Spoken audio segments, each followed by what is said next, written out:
ஹalleluya. கர்த்தருக்கு பசாம் சோத்திரம் மகிமை உண்டாதாக.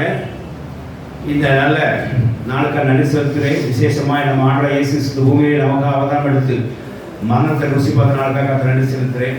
இந்த நாளிலிருந்து நம்மளோட போகின்றாக போகாபடிக்கு கர்த்தராகிய இயேசு கிறிஸ்து மரணத்தை விசேஷமாக நமக்காக கர்த்தராகிய இயேசு கிறிஸ்து மரணத்தை ருசி பார்த்த காரியங்களை நாம் தியானிக்கும்படியாக கர்த்தர் நமக்கு கிருபை செய்யும்படியாக அவர் தேவதாமே நம்ம சன்னதிக்கு அழைத்து வந்திருக்கிறார். ஹalleluya. அதுக்காக நன்றி செலுத்துகிறேன்.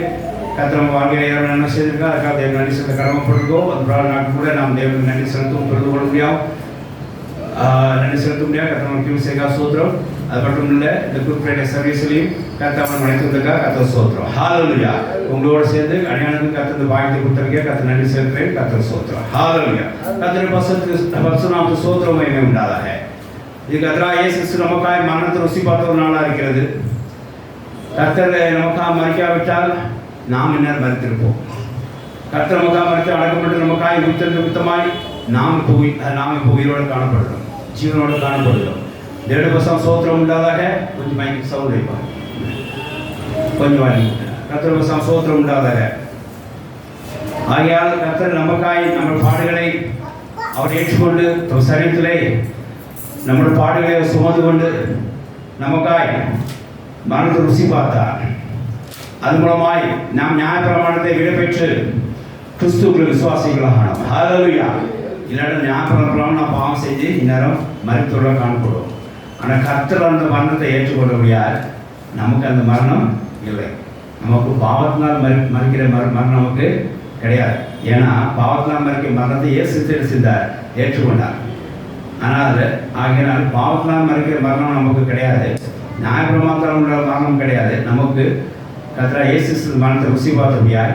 கர்த்தர் நமக்கு அந்த மரணத்தை விடுதலை கொடுத்து நித்திய ஜீவனுக்கு பிரவேசிக்க நமக்கு வாய்ப்பை கொடுத்திருக்கிறார். தேவனுடைய சோத்திரம் உண்டாதாக. இந்த காரியத்தை நாம் தியானிக்க வேண்டும். கர்த்தராகிய இயேசு எனக்காக மறித்திருக்கிறாரா, எனக்காக செய்திருக்கிறாரா என்ற காரியத்தை தியானிக்க தான் உள்ளத்தில் ஆழமாக பதியும். இப்போதும் நாம் கர்த்தருடைய 7 வார்த்தைகளை தியானிக்கிறதுக்கு முன்பாக கர்த்தராகிய இயேசு மரணத்தோட காரியத்தை நாம் ஒரு சில காரியங்களை நாம் விளக்கம் பார்த்து பின்பு நாம் கர்த்தராகிய இயேசு கிறிஸ்துவின் வார்த்தைகளை நாம் தியானிப்போமாக. வாசிக்கலாம். எபிரேயர் 15ஆம் அதிகாரம், எபிரேயர் 9ஆம் அதிகாரம் 15 ஒரு வாசிக்கலாம். எபிரேயர் 9:15. முதலாம் உடன்படிக்கையின் காலத்திலே இல்ல வாசி 15.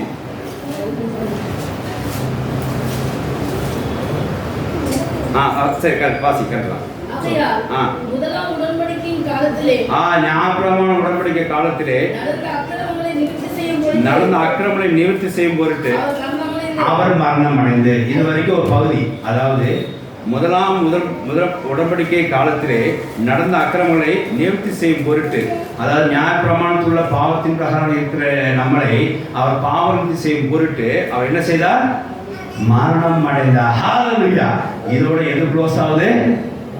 இந்த இயேசு மரணம் என்ன க்ளோஸ் ஆகுது? நம்ம நியாயப்பிரமாணத்தில் உள்ள அக்கிரமம் உள்ள அந்த பாவத்தை அக்கிரமம் என்ன இதோட க்ளோஸ் ஆகுது, அதோட எண்ட் ஆகுது. அதுக்காக கர்த்தர் என்ன செய்தார்?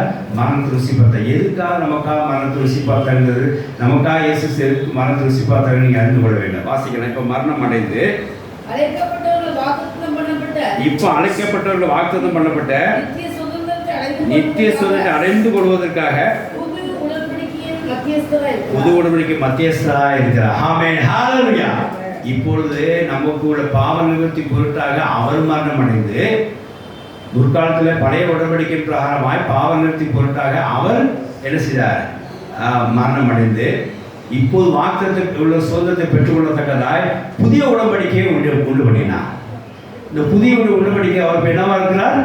மத்தியஸ்தராக இருக்கிறார். தேவனுக்கும் நமக்குள் ஒரு உடன்படிக்கையை யார் ஏற்படுத்துகிறார்? இயேசு ஏற்படுத்துகிறார். ஒரு புதிய உடன்படிக்கையை ஏற்படுத்துகிறார். அதுக்கு அவர் சென்றாக இருந்து மத்தியஸ்தராக இருந்து இந்த காரியத்தை செய்கிறார். 7 வருஷம் சோத்திரம் இல்லாத ஒரு உடன்படிக்கையை தேவனோட ஏற்படணும் அப்படின்னா அது ரத்த சிந்து இல்லாமல் அது பேசப்பட முடியாது.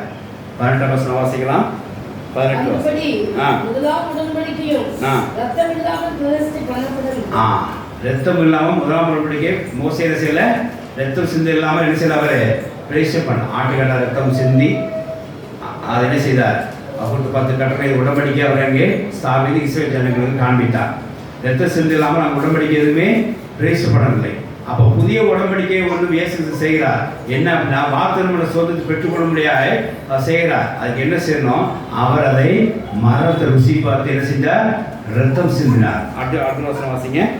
எப்படியெனில் மோசே நியாயப்பிரமாணத்தின்படி சகல ஜனங்களுக்கும் எல்லா கட்டளைகளையும் சொன்ன பின்பு இதற்காக வெள்ளாட்டுக்காக இவைகளின் ரத்தத்தை தண்ணீரோடும் சிவப்பான ஆட்டுமீரோடும் ஈசோப்போடும் கூட எடுத்து புஸ்தகத்தின் மேலுள்ள ஜனங்கள் எல்லாரும் மேலும் தெளித்து இப்ப ஆட்டு ரத்தத்தை தெளித்து தேவன் உங்களுக்கு கட்டளையிட்ட உடன்படிக்கையின் ரத்தம் இதுவே என்று சொன்னார். இது முதலாம் உடன்படிக்கையோட மெத்தட்.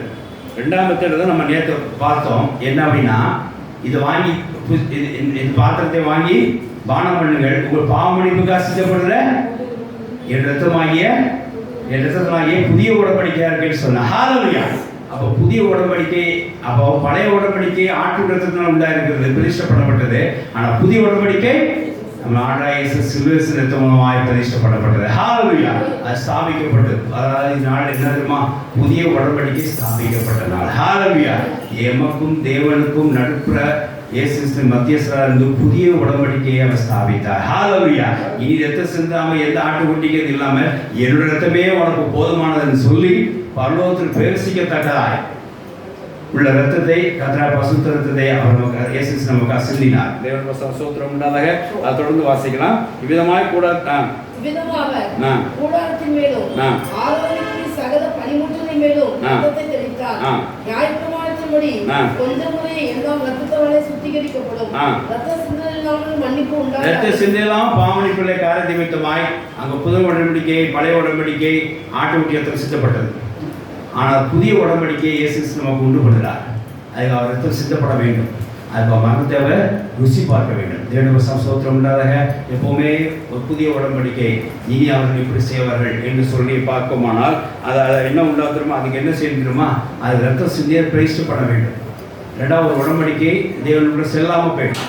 அதுக்காக இயேசு மனித அவர் எடுத்து இந்த பூமியிலே நமக்காய் அவர் ரத்தம் சிந்தினார் சொல்லி பார்க்கிறோம். ஒரு இவங்களுக்கு புதிய உடன்படிக்கை ஏற்படுத்துகிறேன் என்று சொல்லி உயிர் எழுதினோம்னா அது எப்பவும் செல்லுபடியாகவும் அவர் உயிரோடு இருக்கும்போது என்ன செய்யறது? உயிர் எப்போ செல்லுபடியாகும்? அவர் இறந்ததுக்கு அப்புறம் தான் அந்த உயிர் இது ஆக்டிவ் ஆகும். வசனம் வாசிக்கலாம். 16 வாசிக்கலாம்.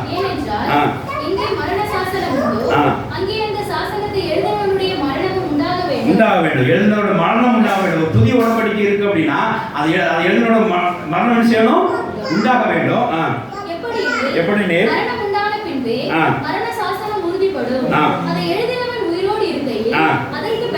அதுக்கு பலன் இல்லையே. ஆயினால் என்ன செய்தார்? புதிய உடன்படிக்கையை எழுதுவேன். இந்த உடன்படிக்கை என்ன அப்படின்னா, முதல்ல எழுத்தும்படியுமா அந்த உடன்படிக்கை இருக்காது. அவர் இருதயத்திலே நான் எழுதுவேன் என்று சொல்லி தேவன் சொல்றார். கர்த்தர் ஸ்தோத்திரம் உண்டாதாக. நான் உங்களோட பண்ண உடன்படிக்கை நாள்வரும் அது அப்போது இதயத்திலே எழுதப்படும். நான் அவர்கள் தேவனாப்பே அவன் ஜனமா இருப்பான்னு சொல்லி புதிய உடன்படிக்கையை எழுதுகிறார் இயேசு கிறிஸ்து. அது எப்படி நிறைவேறப்பட வேண்டும்? ஒரு மரணத்தின் மூலமாய் அந்த உயிர் ஆக்டிவானா அந்த மரணம் என்ன செய்யணும்? அங்கே நிறைவு மரணமாக வர வேண்டும். அதுக்கு ரத்தம் சிந்தி மரணம் வர வேண்டும். அவர் பிரதிஷ்டப்பட வேண்டும் சொல்லி காரணத்துக்கு இயேசு நமக்காக மரணத்தை ருசி பார்த்தார். ஹல்லேலூயா. இப்போ உங்களுக்கு புரிஞ்சிருக்கும் இயேசு எதுக்காக மரணத்தை ருசி பார்த்தார்னு சொல்லி. புதிய உடன்படிக்கையை ஆக்டிவ் பண்ணுறதுக்காக, புதிய உடன்படிக்கையை ஸ்தாபிக்கிறதுக்காக, புதிய உடன்படிக்கையை ஆரம்பித்து கொடுக்கறதுக்காக, தேவனுக்கு நமக்கும் நல்ல உறவை உண்டு பண்ணுற உடன்படிக்கையை இயேசு மத்தியஸ்தராக செய்யும்படியாக தாமே இந்த பூமியிலே மனிதன் எடுத்து மரணத்தை ருசி பார்த்தார். ஹல்லேலூயா. அதுக்காக ரத்தம் சிந்தினார். ரத்தம் சிந்தி இயேசு தம்முடைய பரிசுத்தத்தை சிந்தி அந்த புதிய உடன்படிக்கை பிரதிஷ்டை செய்து நாம் புதிய உடன்படிக்கை பிள்ளைகளாக மாற்றும்படியாக செய்தார். ஹல்லேலூயா. அதுக்கு அடையாளமாக தான் இயேசு புதிய உடன்படிக்கை பிள்ளைகள் அடையாளமாக தான் அவர் நமக்காக ஒப்பு கொடுத்த சரீரத்துக்கு அடையாளமாக தான் அப்போதே நாம் போயிட்டு நாம் புசிக்கிறோம். அவர் ரத்தத்துக்கு அடையாளமாக திராட்சத்தை நாம் பானம் பண்ணி நாம் புது உடன்படிக்கை பிள்ளைகள் ஆகிறோம். நேற்று இரவுலே அதுதான் நாம் செய்தோம், நாம் தியானித்தோம். தேவனுக்கு ஸ்தோத்திரம் உண்டாதாக. ஆகியனாலே நாம் புதிய உடன்படிக்கை ஆகிறதுக்கு, அதை ஆக்டிவாக பண்ணுறதுக்கு இங்கே என்ன செய்ய வேண்டும்? ரத்தம் ஒரு ஆள் சிந்தனம், அவர் ஒரு ஆள் மரணத்தை அடையணும். இந்த காரியத்தை செய்து கொடுத்தார் யார்? இயேசு கிறிஸ்து. ஹல்லேலூயா. அவர் தாமே வந்து அவர் என்ன செய்தார்? ரத்தத்தை சிந்தி புதிய உடன்படிக்கையை ஸ்தாபித்து பிரதிஷ்டை செய்து அந்த மரணத்தை ருசி பார்த்து அந்த உயிரை என்ன செஞ்சா உயிரடைய செய்தார். ஹalleluya. தேவனுக்கு ஸ்தோத்திரம் உண்டாதாக. அது மூலமா நாம் இப்போ என்ன செய்கிறோம்? இயேசுவின் பாவங்களை கழுவப்பட்டு புதிய உடன்படிக்கை பிள்ளைகளா நாம் ஜீவித்து கொண்டிருக்கிறோம். கர்த்தருக்கு நன்றி. ஹalleluya. இந்த நாளை நாம் எப்பவும் நாம் ஆசரிக்கிறோம். வாரம் அப்படியே நாம் தொடர்ந்து செய்வோமாக. ஆகிய கர்த்தராகிய இயேசு கிறிஸ்து அடைந்த மரணமானது நாம் பாவ நிவர்த்திக்கென்று என்ன செய்ய வேண்டும்?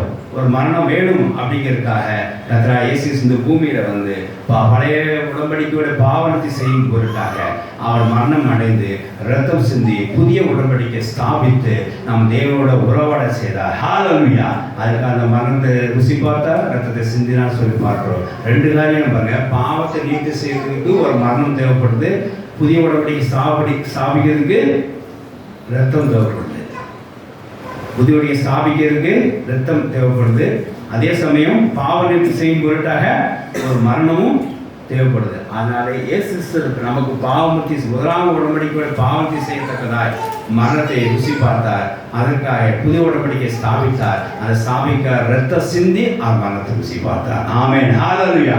அது மித்தமாய் நாம் பாவம் அப்படியே கர்த்தர் இயேசு ரத்த சிந்தி மித்தமாய் நாம் பாவ நிவர்த்தி செய்யப்பட்டு நாம் பாவத்தை செய்யப்பட்டு தேவனுடைய புதிய உடன்படிக்கை பிள்ளைகளாக நாம் காணப்படுகிறோம். இந்த மகிமை, இந்த காரியம், இது எல்லாம், இந்த கிரெடிட்ஸ் எல்லாம் belongs to the Lord Jesus Christ. Hallelujah. இதெல்லாம் இயேசுவுக்கே சொந்தமானது. அவருக்கே மகிமை உண்டாதாக. ஆமென். ஹalleluya. ஆகையால் இயேசு கிறிஸ்து நமக்காக மரணத்தை ருசி பார்த்த நிமித்தமாய் நாம் பாவ நிவர்த்தி செய்யப்பட்டவர்களாக காணப்படுகிறோம். அது மாத்திரமல்ல, இயேசு நமக்காக ரத்தம் சிந்தப்படுகிறார். நாம் புதிய உடன்படிக்கை பிள்ளைகளாக காணப்படுகிறோம். இப்படி தேவனோட புதிய உடன்படிக்கை செய்ய முடியாது. இயேசு கிறிஸ்து நம்முடைய பசு சரித்திலே மரணத்தை அவர் ருசி பார்த்து நமக்காய் மரணத்தை ருசி பார்த்து நமக்காய் ரத்தத்தை மரணத்தை ருசி பார்த்தார். ஆகிய அந்த நாளை நாம் தேவன் மகிமை கண்டு கொண்டாடுகிறோம். தொடர்ந்து கர்த்தருடைய வார்த்தைகளை நாம் பாடங்களை தியானித்து நாம் தேவாசம் பெற்றுக்கொள்வோம். ஆமென். ஹalleluya. இப்போ கர்த்தராகிய இயேசு சிலுவையில் பேசின 7 வார்த்தைகள் தியானிப்போம். அதாவது நாம் சிலுவை வார்த்தைகளே நம்ம வருஷம் தியானிக்கிறோம். ஆனாலும் அது எழுதப்பட்டவங்க லிட்ரிக்கல் மாத்திரமாக அந்த வசனம் நமக்கு வேலை செய்ய நினைக்காதீங்க. அந்த 7 வார்த்தைகள் லிட்ரிக்கலாக அந்த வார்த்தைகள் அர்த்தத்தோட மாத்திரம் நமக்கு வேலை செஞ்சா நினைக்காதீங்க. அந்த 7 வார்த்தைகள் அர்த்தம் ஒவ்வொரு வருடமும் ஒவ்வொரு நாளைக்கு என்னவா இருக்குது? விபரீதமாய் நம்மளை வந்து சேர்ந்து கொண்டிருக்குது. ஹalleluya. தேவனுக்கு ஸ்தோத்திரம் உண்டாதாக. ஒரு அரிசி இருக்குது அப்படின்னா அதை வேக வச்சிங்கன்னா என்ன பண்ணலாம்? ஒரு நாள் அதை பிரியாணி பண்ணலாம், ஒரு நாள் அது ஃப்ரைட் ரைஸ் பண்ணலாம், ஒரு நாள் பழைய சோறா சாப்பிடலாம், ஒரு நாள் குழம்பூத்தி சாப்பிடலாம், ஒரு நாள் தயிர் சாதம் சாப்பிடலாம். இப்படி வெரைட்டியாக பண்ணலாம். அதே மாதிரி கர்த்தருடைய 7 வார்த்தைகளான சிலுவையில் பேசின 7 வார்த்தைகள் நமக்கு ஒவ்வொரு நாளைக்கும் ஒவ்வொரு ஆகாரத்தையும் செய்தது கொண்டு வருகிறது. ஹalleluya. தேவனுக்கு ஸ்தோத்திரம் உண்டாக. அப்படியே இந்த வருஷமும் நாம் கர்த்தராகிய இயேசு சிலுவையில் பேசின 7 வார்த்தைகள் தியானிப்போமாக. இன்னும் புதிய விளக்கங்களை நம்ம தந்து கர்த்தர் நம்மை பலப்படுத்துவாராக. இன்னும் புதிய ரகசியங்களை கர்த்தர் இந்த சிலுவையின் வார்த்தை மூலமாய் நமக்கு தந்து நம்மளை உற்சாகப்படுத்துவாராக. பசுத்தவாக நம்மளை வழிநடத்துவாராக. ஆமென். ஹalleluya. அதனாலே இந்த நாளிலே நாம் சிலுவையை பார்த்து அந்த 7 வார்த்தைகளிலே நாம் என்ன பெற்றுக்கொள்கிறோங்கிறது நாம் கவனமாய் ஒருமுகப்பட்டு காணப்படுவோமாக. இன்னைக்கு அதாவது வருஷம் இயேசு 7 வார்த்தை தியானிக்கிறோம். ஒவ்வொரு நாளும் ஒவ்வொரு விதமான சாப்பாடு பெற்றுக்கொண்டு தான் வருகிறோம். வாரம் கூட சில தியானிக்க பார்க்குறோம், ஒவ்வொரு வார்த்தைகள் பெற்றுக்கொள்கிறோம். இன்னைக்கு இயேசு சிலுவை வார்த்தைகள் வந்து நமக்கு 7 சாப்பாடு என்ன என்கிறத நம்ம என்ன செய்வோம்? தியானிப்போமாக. துவாய் நமக்கு உதவி செய்வராக. இதுக்கு எல்லாரும் ஒருமுகப்படுங்க. ரொம்ப கஷ்டமாக இருந்தால் தண்ணி குடிச்சிக்கோங்க. அடியே வெளியே போக வேண்டாம். தண்ணி மாத்திரம் குடித்து நம்ம அந்த சிலுவை காரியத்தை நம்ம தியானிப்போமாக. அது ஒரு வசனம் சொல்லி அதுக்கு விளக்கம் கொடுத்த உடனே அதற்காக ஒரு ஜெபிக்க வேண்டும். பின்பு ஒரு பாட்டில் ஒரு சரணம் பாடப்படும். பின்பு அடுத்த வசனத்துக்கு ஆயத்தமாகணும். தேவன் வசனம் ஸ்தோத்திரம் உண்டாதாக. அதனால் உங்களுக்கு உணர்த்தப்பட்ட விதமாய் இப்போ முதல் வார்த்தையிலிருந்து நான் எனக்கு இந்த சாப்பாடை பெற்றுக்கொண்டையா, இந்த போதம் எனக்கு கொடுக்கப்பட்டது, எனக்காக கொடுக்கப்பட்ட போல இருக்குது, அதனால நான் என்ன செய்கிறேன், இதுக்கான ஜெபம்னு சொல்லி நீங்கள் உள்ளத்தில் ஆயத்தமாக கர்த்தரோட ஆசைப்படுறேன். ஆமென். ஹalleluya. முதல் வார்த்தையை நாம் தியானிப்போம், வாசிப்போமாக. லூக்கா 23ஆம் அதிகாரம் 34 வாசிக்கலாம். பிதாவே, இவர்களுக்கு மன்னியும், தாங்கள் செய்வது இன்னதென்று அறியாதிருக்கிறார்களே என்றார். வஸ்திரங்களை தேவனுக்கு ஸ்தோத்திரம் உண்டாதாக. அதுக்கு முந்தின வசனம் பாருங்க, 2 கள்ள நடுவில் அவரை சிலுவையிலே அறைந்தா சொல்லி பார்க்கிறோம். அப்போ இயேசு சொல்கிறா, பிதாவே இவங்களை மன்னிச்சிடும், இவங்க என்ன செய்கிறான்னு இவங்களுக்கு தெரியல என்று சொல்லி சொல்கிறார். அறியாமல் செய்கிறார் இந்த பிள்ளையை, அதனால் என்ன செய்கிறவங்கள மன்னித்தரும் என்று சொல்லிப்படுகிறார். தேவனுடைய வசனம் சோத்திரம்ன்றதாக இங்கே ஒரு அருமையான பிரேயரை நாம் பார்க்கிறோம். என்ன பிரேயர் தெரியுமா? பிறர் பாவத்தை மன்னிக்கப்படும்படியாக ஏற்படுகிற ஒரு ஜபத்தை பார்க்கிறோம். நமக்காக ஏற்படுற ஜபம் அல்ல, என்னை மன்னித்தரும் சொல்லி இந்த ஜபம் இல்லை, என்னையே உங்களோட சேர்த்துக்கொள்ளும் சொல்லி ஜபம் அல்ல. இங்கே என்ன வேண்டுதல் உண்டாவது? பிறர் மன்னிக்கப்படும்படியாக ஒரு 3-4 காரியங்கள் இருக்குது. என்ன அப்படின்னா, பிறர்க்காக நம்ம என்ன செய்ய வேண்டும்? ஒரு மன்னிக்கப்படும்படியா ஒரு ஜபத்தை நீங்கள் வாழ்க்கையிலே செய்திடணும். நீ சிலுவையை நீங்கள் பார்க்குற முதல் காரியத்திலே நீ சிலுவையை பார்க்கும்போது 7 காரியங்கள் உங்களுக்கு தெரிய வேண்டும். 7 விளக்கங்கள் பெற்றுக்கொள்ளணும். 7 சாப்பாடை நீங்கள் பெற்றுக்கொள்ள வேண்டும். இன்னைக்கு முதல் சாப்பாடு என்ன? அது பிறருக்காக என்ன செய்யணும்? நீங்கள் மன்னிக்கப்படும்படியா நீங்கள் என்ன செய்யணும்? ஜபம் பண்ணணும். தேவனுடைய வசனம் சோத்திரம் உண்டாதாக ஃபர்ஸ்ட் பாயிண்ட் தான், பிறர் மன்னிக்கப்படும்படியா நீங்கள் ஜபம் பண்ணணும். 2வது காரியம் என்ன தெரியுமா? அந்த பிறர் யார்? அந்த பிறர் யார்? உங்களோட தாய் தலைமுறைகளா, நம்ம பிள்ளைகளா, கூட பிறந்தவங்களா? யாரை சொல்கிறாங்க பிறர்னு? நம்மளை எதிர்த்து செய்தவர்கள், நமக்கு விரோதியர்கள், நமக்கு இங்கே நமக்கு விரோதமாக செஞ்ச ஆட்கள், இங்கே சிலுவையில் அரைஞ்ச ஆட்கள் கருத்துலாம் கர்த்தர் என்ன சொன்னார்? இவர்களை மன்னியும் என்று சொன்னார். நம்ம கூட ஃப்ரெண்ட்ஸ் இருக்கோம், ஏதாவது சின்ன பரவாயில்ல முடியாது மன்னிச்சிக்கலாம் அப்படின்னு அந்த மன்னிப்பு பற்றிக்கு கர்த்தர் சொல்லலை. உனக்கு துரோகம் செஞ்சவன் பாருங்க, உன்னை ஏற்று நின்னா பாருங்க, அவனை என்ன செய்ய திருப்பி பழி வாங்காம புதிய உடன்படிக்கையில் நடந்து கொள்ள முடியாது, அவனுக்கு மன்னிப்பு தர முடியாது ஒரு ஜபம் பண்ணு. ஹல்லேலூயா. தேவனுடைய சோத்திரம் உண்டாக. வாங்க, நம்ம எல்லாத்தையும் மன்னிச்சிருக்கிறோம். நான் நேற்று ராத்திரியாக தான் சொன்னேன், நமக்கு நிறைய தாழ்வு இருந்தது. எதாவது கேட்டால் யார் கேட்டால் கொடுத்துரும், என் சத்தம் போட்டால் அது கீழ்படிச்சு போயிடுவோம், சில நாட்கள் ஏற்று நிற்க மாட்டோம், இப்படிலாம் இருக்கிறோம் தாழ்மையா. ஆனால் இயேசுக்கு சொல்லப்பட்ட தாழ்மையை நீ வச்சிருக்கீங்களா? அதான் கேள்வி.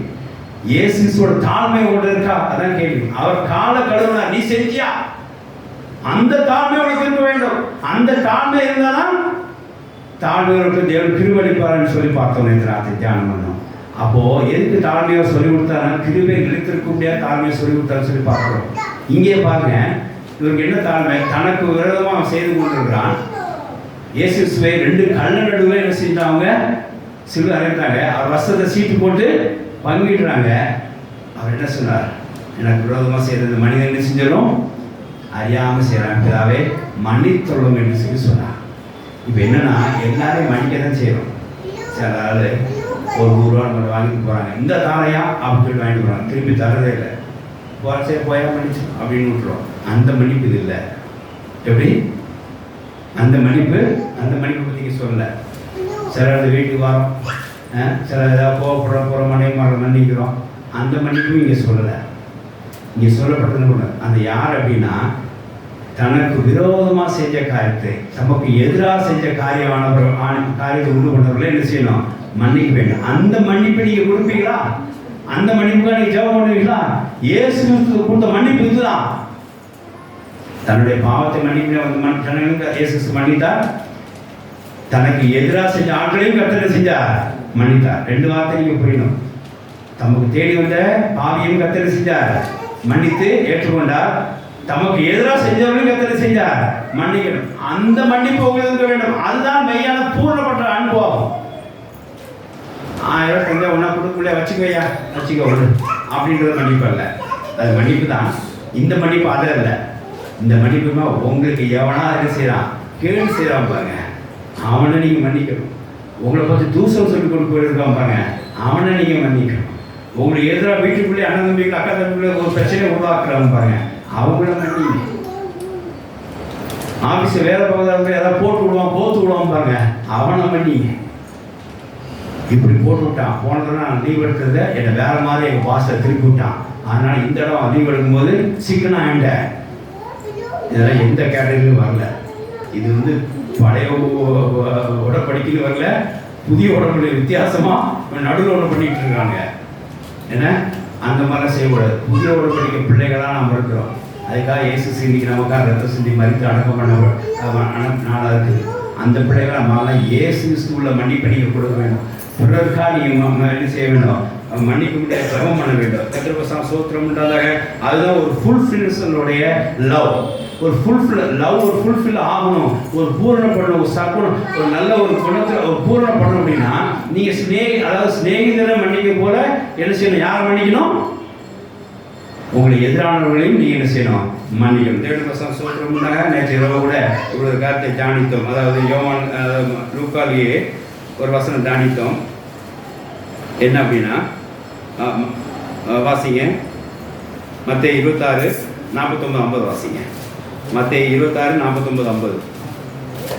அதாவது யூதாஸ் தன்னை காட்டி கொடுக்குறவன்னு தெரிஞ்சு கூட அவர் பந்தியில் இருக்க வைச்சார். நல்லா கேட்டுக்கோங்க. யூதாஸ் தன்னை காட்டி கொடுக்குறன்னு தெரிஞ்சு கூட என்ன செஞ்சார், அவர் தம்முடைய சரீரத்தை உப்பா இருக்க அந்த அப்பத்தை அவர் கொடுத்தார், தம் ரத்தத்துக்கு அடையாமல் இருந்த திராட்சை அவருக்கு கொடுத்தார். அவனை விலக்கி வைக்கவில்லை, அவரை குழந்தை தரவில்லை. அப்படியாப்பட்ட அனுபவம் மட்டும் இருக்கா? இன்னைக்கு நம்ம ஒரு ஆளாக பகைஞ்சோம் அப்படின்னா நமக்கு எதிராக செய்ய முடியும். கல்யாண பத்திரிகை வைக்க மாட்டோம் தெரியுமா? நமக்கு யாராவது எதிராக கல்யாண பத்திரிகை வைக்க கிடையாது, ஒரு நல்ல வீடு சொல்றது கிடையாது. இதெல்லாம் என்ன அர்த்தம்ங்கிறீங்க? எதிரியை உருவாக்கி கொண்டிருக்கிறோம். கர்த்தரை எல்லாம் ஸ்நேகிச்சு எதிரியெல்லாம் மன்னிச்சு உள்ள சேருங்கன்னு சொல்றாரு. நம்ம என்ன செஞ்சிருக்கோம், இங்கேருந்து ஆட்களை எதிரியா வெளியே அனுப்புறோம். யாரையும் பெண்ணு சேர்ந்ததில்லை. நம்ம பகை நிமித்தமாய் அவன் கோபப்பட்ட நிமித்தமாய் பத்திரிகை வைக்கிறதில்லை. சில நாட்கள் சில ஃபோனை அட்டன் பண்ணுறதும் இல்லை. கோபத்து நிமித்தமாய் எதிரியாக என்ன ஃபோனை அட்டன் பண்ணுறதும் இல்லை. சில ஃபோனில் சில பேசுறதும் இல்லை. சில வீட்டுக்கு போகிறதும் இல்லை. பாருங்க எப்படி பாருங்க, இது எடுத்து அனுபவம் உங்களுக்கு இருக்குது. இயேசு கிறிஸ்துவோட மன்னிப்பு இருக்கணும், இயேசு கிறிஸ்துவோட பூர்ண அனுபவங்கள் இருக்கணும். உங்களுக்கு இருக்க அனுபவத்தை நீங்க பேச போறது இல்ல, இயேசு கிறிஸ்துவோட பூர்ண அனுபவத்தை நாம் பேசிக்கொண்டு இருக்கிறோம். அவர் என்ன செஞ்சார் தெரியுமா? தான் காட்டி கொடுத்த யூதாசை தன்னோட பந்தியில சேர்த்துக் கொண்ட, விலக்கி வைக்கவில்லை. எவ்வளவு பெரிய அன்பு பாருங்க. நம்ம கல்யாண பந்தியில நம்ம சேர்ப்போமா? நமக்கு எதிரான நாட்களை பர்டிகுலரா சேர்க்கப்பட்ட ஒரு இடத்துல ஒரு ஆள் இறந்திருக்கிறார். ஒரு கிறிஸ்டியே ஒரு சம்பந்தப்பட்ட ஒரு ஆள்கிட்ட சொல்லலை. ஏன்னா அவர் ஏற்கனவே அவர் எனக்கு இந்த துரோகம் பண்ணியிருக்கிறார், அவருக்கு நான் சொல்ல மாட்டேன் என்று சொல்லி எனக்கு சம்மந்தப்பட்டவர் சொன்னார். அப்படிதான் இருக்கிற நம்ம அன்புலாம். துஷ்டி கூட நல்லது கெட்ட கூட சொல்ல விரும்பலை. ஆனால் இங்கே கர்த்தர் என்ன சொல்கிறா தெரியுமா?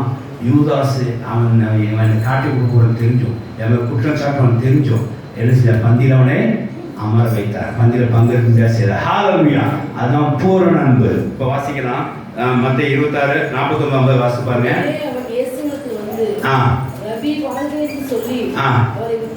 முத்த செய்து காட்டி கொடுத்தான். உடனே இயேசு அவனை நோக்கி, சிநேகிதனே என்னதுக்கு வந்திருக்கேன். ஹல்லேலூயா! இங்க சொல்லப்பட்ட வார்த்தை என்ன? நம்மளாம் நீங்க என்ன சொல்லுவோம், வேற வார்த்தை இடம் கொடுக்க சொல்லியிருப்போம். வாங்கடா உங்களை எதிர்பார்த்துட்டு இருந்தோம் அப்படின்னு இருப்போம். இங்க கர்த்தர் என்ன சொன்னார்? அவரு யோவான் 15 வார்த்தை சொன்னார் பாருங்க. யோவான் 15 வார்த்தை சொல்ல எழுதுறோமா? இனி நான் உங்களை என்ன செய்யக்கூடாதுன்னு ஊழியக்காரன் என்று நான் சொல்ல போறதில்லை. இனி அவங்க என்ன சொன்னாரு? என்னங்க சொன்னாரு? சிநேகிதன் என்று நீங்க அழைக்கப்படுற சிநேகிதன் என்று சொல்லி சொன்னார். வாசிக்கலாம். யோவான் 15 22 வாசிங்க. என்ன இவ்வளோ சோவாச்சு? 15 வாசிங்க. யோவான் 15 நீ ஊழியக்காரன் சொல்றதில்லை, ஊழியக்காரன் எஜமான் செய்யற அறிய மாட்டான், நான் உங்களை சிநேகிதன் என்று. ஹல்லேலூயா! இந்த 12 பேரையும் கர்த்தர் என்ன செய்ய நடத்தார்? ஸ்நேகிதன் அழைத்தார். பிற்பாடு அந்த ஸ்நேகித 12 ஃப்ரெண்ட்ஸ்ல ஒருத்தர் யாருக்கு மாறா டீல் பண்ண போறான், ஒருத்தர் விதமா காட்டி விட போறான். அப்பவும் இயேசு ஸ்நேகிதன் சொல்லி அழைத்தார். ஹல்லேலூயா! இதுதான் இயேசுவோட பரிபூர்ண அன்பு. தான் ஸ்நேகிதன் தன்னுடைய ஸ்நேகிதன் தன்னை காட்டி கொடுக்கணும்னு தெரிஞ்சும், தன்னை கோர்ட்டில் நிறுத்த போறான்னு தெரிஞ்சும், தம் நீதிமன்ற வளாகத்தில் கொண்டு போறான்னு தெரிஞ்சும், தம் ஒரு கேஸ் போட போறான்னு தெரிஞ்சும் அவனை ஸ்நேகிதன் அழைத்தார். கர்த்தர் சொன்ன வாக்கு மாற போவதில்லை. ஹல்லேலூயா! இயேசு சொன்னதுதான் ஸ்நேகிதன் அப்படின்னா. எப்போது? ஸ்நேகிதன் இருக்கும்போது. ஸ்நேகிதனுக்கு மனம் மாறி என்னவா மாறுறான்? விரோதியா மாறுறான். அப்போது இயேசு என்ன சொன்னார்? ஸ்நேகிதன். ஹல்லேலூயா! சில நம்ம சொல்லியிருக்கிறோம், இவன் தம்பி அப்படின்னு இருக்கும் சில நேரத்தில் ரொம்ப பெருமையா. அப்புறம் அவனால் நமக்கு எதுவும் பிரோஜனம் இல்லாமல் அறிமுடுவேன், இந்த உதவக்கார தம்பி அப்படிமோ. எப்படி தம்பி அப்படின்னா எந்த ஜென்மத்தும் தம்பி தானே. அவனுக்கு ஏதாவது பிரோஜனம் இல்லைன்னா இந்த அந்த ஆனப்பாரு என் உதவக்காரா தம்பின்னு சொல்லுவோம். சில பாருங்க அப்போ எப்படி மாறுறாங்க? இயேசு சொன்ன போல இல்லையா, அன்னைக்கு தம்பினா இன்னைக்கு தம்பி தான். ஹல்லேலூயா. அன்னைக்கு சிஸ்டர்னா இன்னைக்கே சிஸ்டர் தான். வாக்கு அப்படி இருக்கணும். அதுதான் பூரண அன்பு. யாரை ஸ்நேகிக்கணும்? யாரை ஸ்நேகிக்கணும்? யாரை பேர் ஸ்நேகிக்கணும்? நம்மளை ஸ்நேகிக்கூடாது, விரோதியை ஸ்நேகிக்கணும். அதுக்காக அவனுக்கு நீங்கள் பாவமணி வாங்கி கொடுக்கணும். ஹல்லேலூயா. அது ஸ்நேகித்தது அற்புதத்தை அது சேர்க்கிற விளக்கத்தை காண்பித்தார். இப்போ வாசிக்கலாம். மத்தேயு 5ஆம் அதிகாரம் 44 வாசித்து பாருங்க. நீ யாரை ஸ்நேகிக்கணும்? விரோதியை ஸ்நேகிக்கணும். ஸ்நேகிக்கணும் என்ன பாருங்க, விரோதியை ஸ்நேகிச்சியா? நான் அன்னைக்கு ஊழியக்காரன் ஸ்நேகிதன்னு சொன்னேன், அவன் காட்டி கொடுக்கும் போதும் கூட அதில் ஒருத்தனை ஸ்நேகிதன்னு சொன்னேன். அந்த மாதிரி நீங்கள் செய்வீங்களா? அந்த பூர்ணம் இருக்கா அப்படின்னு சொல்லிட்டு இந்த வார்த்தையை எங்க வரைக்கும் கடைபிடிச்சா தெரியுமா? சிலுவையில் கடைபிடிச்சார். என்ன கடைபிடிச்சார்? தனக்கு விரோதமாக காட்டி கொடுத்த அந்த ஆட்களை, தண்டனை கொடுத்த அந்த ஆட்களை, 2 கல்லு சிவன் அந்த ஆட்களை, வசத்தை பங்கு போட்ட அந்த ஆட்களை, தனக்கு எதிராக அந்த ஆட்களையும் என்ன செஞ்சார்? மன்னிக்கப்பட முடியாத அன்பை வெளிப்படுத்தினார். ஹல்லேலூயா. வாசிக்கலாம். நான் உங்களுக்கு சொல்லுகிறேன். ஹல்லேலூயா. யாரை செய்யணும்? நம்மளை விரும்புகிறவர்கள், நமக்கு சாப்பாடு ஊட்டினவர்கள், நமக்கு பணம் தந்து உதவி செய்தவர்கள், நம்ம கடன் செய்தவர்களை நாம் சிநேகிக்க வேண்டும் சொல்லலை. யாருக்கு? உனக்கு உன்னை போட்டு பார்த்தவன், உன்னை இடிச்சு பார்த்தவன், உன்னை கவுத்தி விட்டவனை என்ன செய்யுங்க? Make us friend. ஹல்லேலூயா. வாசிக்கலாம். உங்களை சவிப்புகளை ஆசீர்வதிங்களேன். வித்தியாசமாக செஞ்சு பாருங்க. உங்க சவிப்புகளை ஆமாம் பார்த்துருவோம். நீலாம் இங்கே உட்பட மாட்டேன் அப்படின்னு சொல்லுவாங்க. சோத்திரம் கத்தோட ஆசீர்வாதம் சொல்லுவீங்க. முடிஞ்சு போச்சு. சிலுவை விளக்கணும் மண்டையில் ஏறிட்டு என்ன சிஸ்டர் இதெல்லாம் உட்பட மாட்டேன், நீலாம் வந்து பாவம் செஞ்சதுக்கு உனக்குலாம் இருக்கு அப்படின்னு யாராவது சொன்னான், சோத்திர கத்தோட ஆசீர்வாதம் சொல்லிடுங்க. சிலுவையினுடைய முதல் வசனத்தை விளக்கம் நமக்கு என்ன செஞ்சுச்சு? மண்டையில ஏறிட்டு அப்படின்னு அர்த்தம். சோத்திரம் உண்டாத. வாசிக்கலாம். உங்களை பார்க்கிற நன்மை செய்யுங்கள். போச்சா? இப்போ வந்துச்சா? இப்போ முதல் வசனம் சிலுவையின் முதல் வசனம் கனெக்ட் ஆயிடுச்சா? உங்களை துன்பப்படுத்துறவங்க என்ன செய்யுங்க? அவன் துன்பப்படுத்திட்டான். அவன் துன்பத்தை என்ன செஞ்சுங்க? மன்னிச்சுன்னு சொல்லி என்ன செய்யுங்க? ஜெபம் பண்ணுங்க. ஜெபம் பண்ணுங்க. அவனோட காலில் விழுன்னு சொல்லலைங்க. நல்லா கேட்டுங்க. கர்த்தர் சொன்ன வார்த்தைங்க என்ன தெரியுமா? உங்கள் துன்போட காலில் விழுந்து நீ தாழ்மையை காட்டு அப்படின்னு சொல்லலை. அவன் போனதுக்கப்புறம் அவனுக்கு என்ன செஞ்சுங்க? அவன் இருக்கும்போது அவன் ஆசை அனுப்பிச்சிருங்க. அவன் சபிச்சிருப்பான், ஆசை அனுப்பிச்சிருக்கான். அவன் போனப்போ அவனுக்கு என்ன செஞ்சுங்க? இப்படி சபிச்சிட்டு போகிறான், என்னை துன்பப்படுத்தி போகிறான், என்னை காயப்படுத்தி போகிறான், அவனுக்கு நான் ஜெபம் பண்ணுறேன். அறியாமல் செய்கிறாங்க. பாவத்தை மன்னியும். ஹல்லேலூயா. செஞ்சு பாருங்க. சிலுவையில் உள்ள அந்த வார்த்தையினுடைய வல்லமை உங்களுக்கு வெளிப்படும். ஹல்லேலூயா. நீங்கள் நிறைவேற்றிட்டீங்க இருக்க அந்த காரியத்தை மித்தமாய். இப்போ 46 வாசிங்க. உங்களை சிநேகிக்கிறவர்களை நீங்கள் சிநேகிப்பீர்களானால் அப்புறம் உங்களை சிநேகிக்கிறவர்களை நீங்கள் செய்யிச்சுன்னா என்ன பிரயோஜனம்? ஒன்றுமே கிடையாது. ஒரு பெனிஃபிட் கிடையாது. உங்களுக்கு ஒரு யூனிக்னஸ், ஒரு தனித்தன்மை வேணும் அப்படின்னா உங்களை துன்பப்படுத்துறவர்களே, உங்களை துயரப்படுத்துறவர்களே, உங்களை சிலுவையில் அறைந்தவர்களே, உங்களை சிலுவை பாடுகளை கொண்டு போட சென்றவர்களே நீங்கள் என்ன செய்யுங்க? அந்த துன்பத்துக்கு மன்னிக்க முடியாது. என்ன செய்யணும்? என்ன செய்யணும்? காலில் விழுந்து கேட்போமா? என்ன செய்யணும்? ஜெபம் பண்ண சொன்னான். ஹல்லேலூயா. அப்புறம் சொல்ல வார்த்தைக்காக என்ன செய்யணும்? அவனை ஆசீர்வதிக்கணும். அவன் சபிச்சா பாருங்க, ஆசீர்வதிக்கணும். இந்த 2 செஞ்சாலே என்ன உண்டாகும் தெரியுமா? கடைசி வசனம் வாசிங்க. ஆகையால் பூர்ண சர்க்குணா இருக்கிற போல நல்ல ஃபுல்ஃபில்னஸா, பிதா ஃபுல்ஃபில்னஸா இருக்கக்கூடியா நீங்கள் என்ன செய்யுங்க? ஃபுல்ஃபில்னஸா இருக்கணும். ஃபுல்ஃபில்ஸா இருக்கிறதுக்கு இயேசு கிறிஸ்துவுக்கு அந்த குணம் அவருக்கு ஏற்கனவே இருந்தது. என்ன தெரியுமா? அவர் காட்டி கொடுக்க யூதாசை பந்திக்கு வச்சார், மறுபடியும் சிநேகிதன் அழைத்தார். அது அப்படி எது வரைக்கும் கண்டினியூ ஆகுது? சிலுவையிலும் கண்டினியூ ஆகுது. தனது துயரத்தை கொடுத்தவர்களை, துன்பப்பட்டவர்களை சபிக்காமல் அவர்கள் துன்பத்தை மன்னிக்க முடியாத பிதாவிடத்திலே வேண்டிக் கொண்டார். அப்போ வந்து என்ன தெரியுதுன்னா, இயேசு சிநேகித, அதாவது எதிரிகளை சிநேகிதாக்கிக் கொள்ள ஒரு பூர்ண அனுபவம் இருந்ததுன்னு சொல்லி பார்க்கிறோம். ஹல்லேலூயா. அது நீ கல்வாரில் வெளிப்படுகிறதை பார்க்கிறோம். தேவபக்தம் சோத்திரம் இல்லாத அதே அன்பு நமக்கு இருக்க வேண்டும். ஒரு பூர்ணப்பட்ட அன்பு. அன்பு பூர்ணமா எப்போ பூர்ணமா தெரியுமா? அன்பு எப்போ பூர்ணமா? உங்களோட கொடுக்கறதுனால பூர்ணமாகாது. உங்கள் சட்டையில் ஒரு சட்டை கொடுப்பீங்க, அது ஒன்றும் பூர்ணமாகாது. உங்களுக்கு இருக்கவர்களை கொடுப்பீங்க, அதுவும் பூர்ணமாகாது. பூர்ணம் எப்போ ஆகும் தெரியுமா? எதிரிகளை நீங்கள் சிநேகிக்கும் போது என்ன செய்வோம்? பூர்ணமாகும். 1 பேதுரு 4:8 வாசித்து பாருங்க. அந்த அன்பு அந்த பாவத்தை மூடுமாம். அப்போதான் அதை செய்யும் பூர்ணமாகும். எவன் நீங்கள் பாவத்தை முழுக்க நீ யாருக்கா நீ ஜபம் எடுக்கிறீங்களோ அப்போ அந்த அன்பு பூர்ணப்படுகிற ஒரு நிலைமை உண்டாகுது. வாசிக்கலாம். எல்லாவற்றும் மேலாக ஒருவர் ஊக்கமான அன்பு என்ன? உன் ட்ரெஸ்ஸை கூட என் ட்ரெஸ்ஸை நீ கூட, உன் சைக்கிள் நான் கூட என் சைக்கிள், அந்த அன்புக்கு பற்றி சொல்லலை. அதுக்கடுத்து வாசிங்க. இதுதாங்க ஊக்கமான என்னது அன்பு. அன்பு என்ன செய்யும்? திரளான பாவத்தை மன்னிக்கும். எனக்கு விரோதமாக செஞ்சா மன்னிச்சிட்டேன் விடு அப்படின்றது. எனக்கு விரோதம் நீ செஞ்சா நீ என்ன மன்னிச்சு, உனக்கு விரோதம் நான் செஞ்சா நீ என்ன மன்னிச்சிரு. இதுதான் ஒரு ஊக்கமான அன்பு. அன்னைக்கு நான் வரும்போது என்னையா சொன்னேன், நீ இன்னைக்கு வந்து நிற்க அப்படி பேசலாம். பூர்ணப்பட்ட அன்பு இல்லை, அதுதான் செல்லா காசான அன்பு. அன்பு எடுது இன்வேலிட், செல்லா காசு ஆகிடுச்சுன்னு அர்த்தம். அப்படி செய்யக்கூடாது. அன்புனா என்னது? பூர்ணப்படணும். அது எப்போ பூர்ணப்படணும்னா ஒரு பாவத்தை நீங்கள் என்ன செய்யணும்? மன்னிக்கிற பக்கத்துக்குள்ள வரணும். இயேசு சிலுவையிலும் அதை செய்தார். விசேஷமாய் உங்களை விரோதிக்கிறவர்களை, உங்களுக்கு துன்பப்படுத்துகிறவர்களை, உங்களுக்கு துயரப்படுத்துகிறவர்களை நீங்கள் அவர்கள் பாவத்தை மன்னித்து அவனை செய்தாக ஏற்றுக்கொள்ள வேண்டும். இப்படி செய்யும்போது இறைவனோட பூர்ண அன்பு அங்கே நீங்கள் நிறைவேற்றுகிறீர்கள் சொல்லி அர்த்தம். தேவனுடைய சந்தோஷம் உண்டாதாக. ஆகையினால் நாம் இந்த சிலுவையின் முதல் வார்த்தையிலே நாம் கண்ட நல்ல பாடங்கள் என்ன, அதாவது விசேஷமாய் நாம் பெற்றுக்கொண்ட சாப்பாடு என்ன அப்படின்னா, நமக்கு ஒரு பூர்ண அன்பு வேண்டும். அந்த பூர்ண அன்புக்கு அடையாளம் என்ன வேண்டும் என்று சொன்னால், நம்மளோட விரோதியானாலும் நம்மளோட துயரத்தை கொண்டு போன ஆட்களாக இருந்தாலும் சரி, நம்ம துன்பப்படுத்தினாலும் சரி, அவர்கள் பாவம் மன்னிக்கப்படி நாம் என்ன செய்யணும்? ஜபம் பண்ணணும். அவங்க சபித்தால் அவங்களை ஆசிரியக்க வேண்டும். விசேஷமாக அவங்களை நாம் என்ன செய்யணும்? சிநேகிக்க வேண்டும். இந்த 3 காரியங்கள் நாம் செய்யும்போது இயேசு சிலுவையில் காண்பித்த அந்த பூர்ண அன்பு நம்மில் உள்ளது என்று சொல்லி நாம் உறுதியாக எடுத்துக்கொள்ளலாம். ஆகிய அந்த பூர்ண அன்பை நாம் நினைத்திருந்து தேவாசம் பெற்றுக்கொள்வோமாக. கர்த்தர் தொடர்ந்து வார்த்தையை ஆசீர்வதிப்பார். ஆமென். ஹல்லேலூயா. நம்ம கர்த்தராகிய இயேசு சிலுவையில் பேசிய 2வது வார்த்தையை நாம் தியானிப்போமாக. லூக்கா 23ஆம் அதிகாரம் 43 வரை வாசிக்கிறோம். இயேசு அவனை நோக்கி, இன்றைக்கு நீ என்னோட கூட பரதேசில் இருப்பாய், மெய்யாக உனக்கு சொல்கிறேன் என்றார். தேவனுடைய ஸ்தோத்திரம் உண்டாதாக. இயேசு பக்கத்திலே அங்கே ஒரு கள்ளன் இங்கே ஒரு கள்ளனாக சிலர் அறையப்பட்டிருக்கிறார்கள். இப்போ அங்கே ஒரு பேச்சுவார்த்தை உண்டாவது.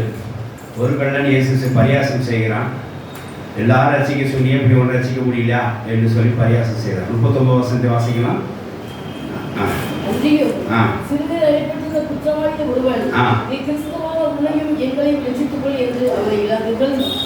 இகழ்ந்து பேசினான். உடனே சேர்த்து ரசிகோ அப்படின்னு சொல்லி இகழ்ந்து பேசினான். உடனே அடுத்த கள்ளன் நீ இந்த தண்டனை பெற்றிருந்தோம், தேவனுக்கு பயப்படுதான்னு கேட்கிறார். பாருங்க, அந்த கல்லனுக்கு ஒரு பயம் இருந்தது. பாருங்க, இறை பயம் ஒன்று இருந்தது. வாசிக்கலாம். நாங்களும் நியாயப்பிரமாணம் நியாயத்துக்காக தண்டிக்கப்படுகிறோம். நான் என்ன செஞ்சோமோ அதுக்கு பலனை அடைஞ்சிட்டோம். இவரோ தகாது நடப்பிக்கவில்லையே எனக்கு கடிந்து கொண்டார். இவர் தப்பு செய்யாத ஆளு, அவர் தண்டனை பெறாரு. அவருமே பேசுகிறையா, உனக்கு பயம் இல்லையா என்று சொல்லி அவங்களும் பேச்சு நடத்திட்டாங்க. இப்போ கள்ளன் இயேசு எப்படி மூவ் பண்றாரு பாருங்க. வாசிக்கலாம். இப்போ கள்ளன் ஒரு ரெக்வெஸ்ட் வைக்கிறார். நீர் உங்க ராஜ்யத்துல வரும்போது அடியை நிறுத்தணும் என்று சொன்னார். ஹல்லேலூயா. இங்க சொல்ல வார்த்தையை நீங்க பார்க்கணும். உடனே இயேசு சொன்னார், இன்று நீ என்னோட பரதேசில் போயிட்டு மெய்யாக உனக்கு சொல்றேன்னு சொல்லி சொன்னார். தேவனுடைய ஸ்தோத்திரம் உண்டாதாக. இதாவது இதுல என்ன அப்படின்னா, ஒரு ரகசியங்கள் இருக்கு. ஜபங்கள் உடனடியே பதில் கொடுக்குற ஒரு ஜபம் இருக்கு. என்ன இல்லைன்னு சொல்ற ஒரு இருக்கு, காத்துன்னு சொல்றது இருக்கு, கொஞ்ச நாள் கழிச்சு தருவது இருக்கு. ஜபத்துக்கு மாறாக வேற பதில் கொடுக்கறதும் இருக்கு. இப்படி ஜபத்துல பதில் வித்தியாசமா இருக்கு. ஆனா இந்த இடத்துல பதில் எப்படி இருந்தது? இன்ஸ்டண்டா இருந்துச்சு, இம்மிடியட்டா இருந்துச்சு. நாம இந்த மாதிரி ஜபத்தை நம்ம எதிர்பார்க்கிறோம். என்ன இந்த மாதிரி பதில் தான் நம்ம எதிர்பார்க்கிறோம். இன்னைக்கு ஜபம் பண்ணி 3 வருஷம் கழிச்சு கல்யாணம் முடிகிற ஜபத்தை நம்ம விரும்புறது இல்லை. ஈ டோன்ட் லைக் தட். அப்படி இன்னைக்கு ஜபம் பண்ண நமக்கு என்ன கிடைக்கணும்? ஸ்பாட்டில் கிடைக்கணும். இல்லாட்டா ஆண்டு விசுவாசிக்கிறோமோ மேலே இங்கே யோசிப்போம். நம்மளோட டைமிங்ஸ்லாம் நீங்கள் அப்படி தான் இருக்குது. ரொம்ப நல்லது தான். நம்ம இயேசு கேட்ட உடனே பதில் கொடுக்கறதுக்கு நீங்கள் விருப்பப்படுறது ரொம்ப சந்தோஷம்தான். அதுக்கு ஒரு தகுதி வேணும். என்ன தகுதி தெரியுமா? என்ன தகுதி? இங்கே அவன் கர்த்தருக்கு பயந்து ஒரு வார்த்தை சொன்னான். யோ, நாமளாவது தப்பு செஞ்சுருக்கிறோம், நாம் அனுபவிக்கிறோம். இவர் தப்பே செய்யலை, இவர் அனுபவிக்கிறாரு, இவர் ஆண்டவராச்சே, இவருக்கு ஒரு பயம் இல்லையா அப்படின்னு கேட்குறாரு. இது காரியத்தை என்னத்தை உணர்த்தப்படுது அப்படின்னா, அந்த கள்ளனுக்கு ஒரு மனமாற்றம் உண்டாயிடுச்சு. ஹல்லேலூயா! என்ன மனமாற்றம் தெரியுமா? நாம தப்பு செஞ்சிருக்கிற ஒரு காரியத்தை ஒரு தப்பு செய்யாத ஒரு ஆள் மூலமாக நம்ம செஞ்சுக்கிட்டோம், அறிந்து கொண்டோம். எப்போவுமே நம்ம அடிக்கடி நம்ம மேக்ஸ்லாம் பேசிகிட்டு இருக்கோம். நான் அடிக்கடி சொல்கிறேன், நாம் சின்னவங்கிறது எப்போங்க தெரியும்? நாம் சின்ன ஆளுன்னு எப்படி தெரியும்? நம்மளாம் சின்ன ஆள் அல்லது ஒரு ஒரு சின்ன ஒரு பாய் இருக்குதுல எப்போ தெரியும்? பக்கத்தில் பெருசு வரும்போது தான் உங்களுக்கு தெரியும். ஒரு பரிசுத்தமான ஆள் பக்கத்தில் நின்னோடனே தான் பண்ண தப்பு என்ன அவனுக்கு தெரிஞ்சுது. தேவனுக்கு சோத்திரம் இல்லாதாக அது வரைக்கும் யாருக்கு நீ செஞ்ச தப்பு உங்களுக்கு தெரியல. அப்போ பாருங்க, இப்போ இயேசு கிறிஸ்து பக்கத்தில் வந்த உடனே அவர் தப்பு செய்தவர் அவருக்கு தண்டனை கொடுக்குறது நியாயம் இல்லையே. நாம் தப்பு செஞ்சுருக்கோம், நாம தண்டனை பெற்றுக்கிறோம், அப்படி இது நியாயம். அப்போ நான் அவனுக்குள்ள என்ன உண்டாகுது? ஒரு மனமாற்றம் உண்டாகும். ஒரு தெய்வ பயத்தினாலே ஒரு மனமாற்றம் உண்டாகும். அந்த மாதிரி யார் தெய்வ பயத்தோட ஒரு மனமாற்றத்தோட இயேசுக்கு வேண்டு செய்கிறாங்களோ அவள் இமிடியேட்டாக பதில் பெற்றுக்கொள்வாங்க. ஹல்லேலூயா! இந்த ஒருவரை ஜெபத்துக்கெல்லாம் பதில் வேணும்னா நீங்கள் என்ன செய்யணும்? மனமாற்றம் உள்ளவர்களாக இருக்கணும். பழைய சாக்கடையிலே கிடக்கூடாது. நான் அப்படியே தான் இருப்பேன், இயேசுக்கு மட்டும் எனக்கு அள்ளி அள்ளி அள்ளி கொடுக்கணும். நான் கொஞ்சம் கூட மனம் மாற மாட்டேன், என் கடையில் இருந்து மாறாது.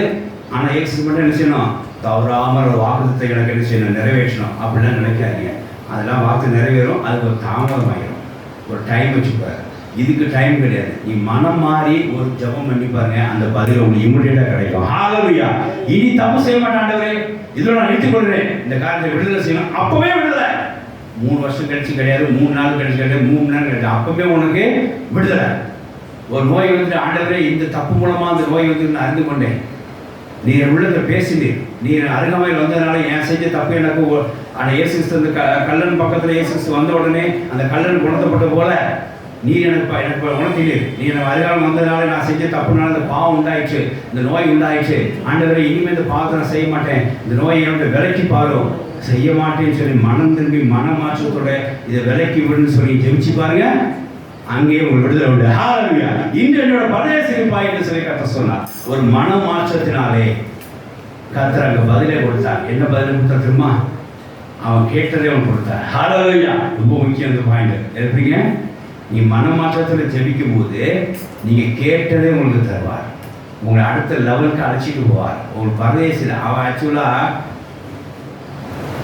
அந்த காலத்தில் பரதேசி பாதாளம் இருந்தது. தண்டனை பெற்றவர்கள் பாதாளத்தில் போவாங்கங்கிறது இருந்துச்சு. இங்கே இப்போ கர்த்தருக்கு என்ன ஸ்டேட்டஸ் கொடுத்தார்? ஒரு மேலான ஸ்டேட்டஸ் கொடுத்தார். எதனால? அந்த பாவத்தை ஒத்துக்கொண்டு கர்த்தரிடத்திலே பரிந்துரைத்தான். எனக்காக வேண்டிக் கொடுங்க ஐயா, எனக்கு செஞ்சு கொடுங்க ஐயா, நான் பாவி தான் அப்படின்னு சொன்னார். அவனுக்கு நல்லா தெரிஞ்சிருக்குது, இவர் பாவம் பண்ணாமல் இவர் தண்டனை வாங்குறாரு, இவர் பரதேசிக்குள்ள போயிடுவார், ராஜ்யத்துக்குள்ளே போயிடுவார் நல்லா தெரிஞ்சிச்சு.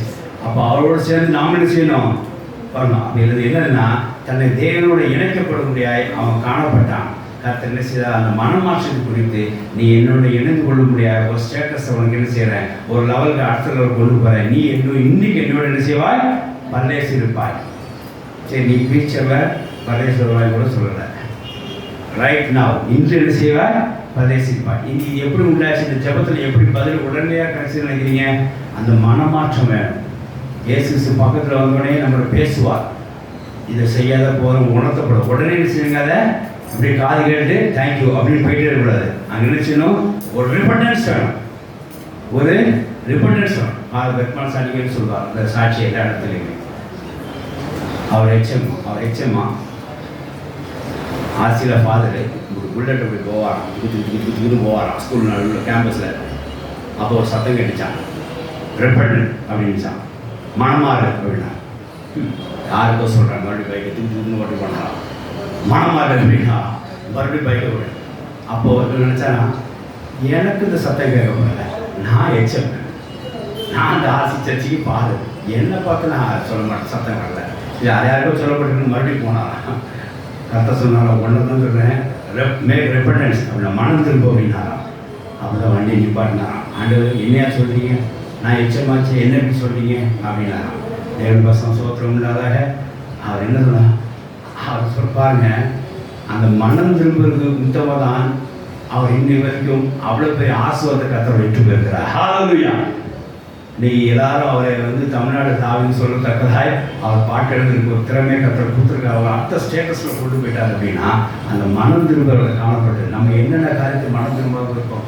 அதனால தான் சில ஜபங்களுக்கு இந்த என்ன வரல, பதில் வரல. ஆனால் யாராவது பதில் எங்கே இருக்கு, ஒரு இடத்துல பீரோட ஸ்டாக்கில் இருக்குது. என்ன நம்ம வி ஷுட் ஓப்பன் இட். எப்போ நீங்கள் ரிப்பெண்டன்ஸ் ஆகும், நீங்கள் மனம் திரும்பி மனம் மாற்றத்தோடே அந்த கீயை ஓப்பன் பண்ணி பாருங்க, உங்களை ஆட்டோமேட்டிக்காக அவங்க கொடுத்துருவா. ஹல்லேலூயா. நீங்கள் பண்ணுற ஜபத்துக்கு பதிலை கர்த்தர் வானத்தில் வச்சிருக்கிறார். எப்போ கீழே கரைக்கு கொண்டு வருவா. நீங்கள் மனமாற்றம் செய்வீங்க. கடமைக்காக ஜெபம் பண்ணக்கூடாது, ஆசைக்காக ஜெபம் பண்ணக்கூடாது, தேவைக்காக இச்சைக்காக ஜெபம் பண்ணக்கூடாது. நல்ல ஒரு மன மாற்றத்தோடு நீ ஜெபிச்சு பாருங்க, நிச்சயமா கர்த்தர் உங்களுக்கு அன்றைக்கே உங்களுக்கு கேட்டபடியே தருவார். ஆமென். ஹல்லேலூயா.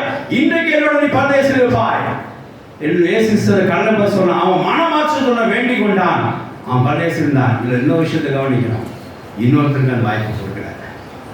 ஏன்னா அவன்கிட்ட என்ன இல்லை, மனமாற்றமும் இல்லை, அதுக்கு ஒரு ஜபமும் இல்லை, no request, no applications, no repentance. கர்த்தர் விட்டுட்டார். ஒருத்தர் எடுத்துக்கொள்ள போகிறோம், ஒருத்தர் கைவிட போகிறான்னு என்ன அர்த்தம், மனமாற்றம் உள்ளவனை கர்த்தர் எடுத்துக்கொள்ள போவார். நீங்கள் என்ன சொன்னார், மனமாற்ற உள்ளவனையோட வேண்டுதலை கர்த்தர் இயேசு சிலுவையிலும் கேட்டார். அவருக்கு உடனே தாமதம் இல்லாமல் பதிலை கொடுத்தார். அந்த பதில் அவன் கேட்டபடியாக இருந்தது, அது அன்னைக்கே இருந்தது. ஹல்லேலூயா.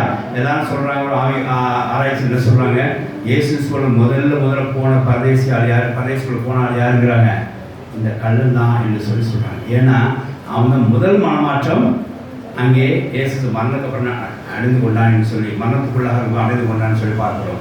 தேவ வசனம் சோத்திரம் உண்டாக. ஆகிய ஒரு ஜபத்துக்கு இமிடியேட்டாக பதில் வேணும்னா, நீ கேட்டபடியே வரணும் அப்படின்னா உங்கள் மனசில் என்ன இருக்கணும், ஒரு மனமாசம். பழசை விட வேண்டியதை விட்டுணும்.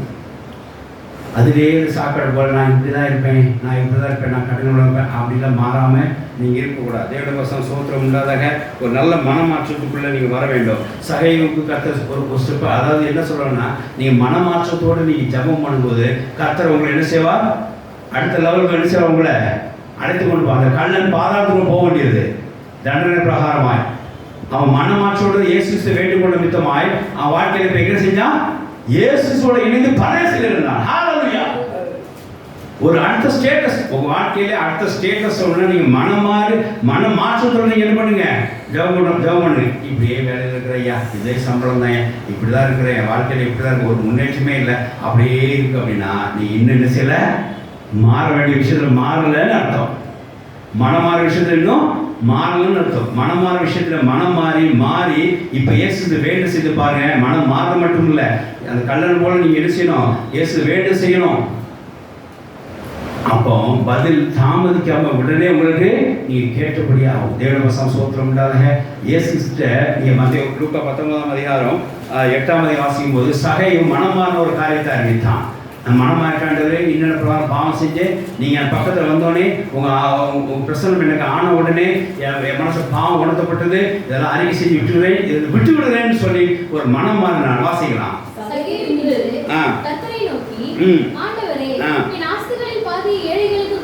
ஏழைகளுக்கு கொடுக்கிறேன்,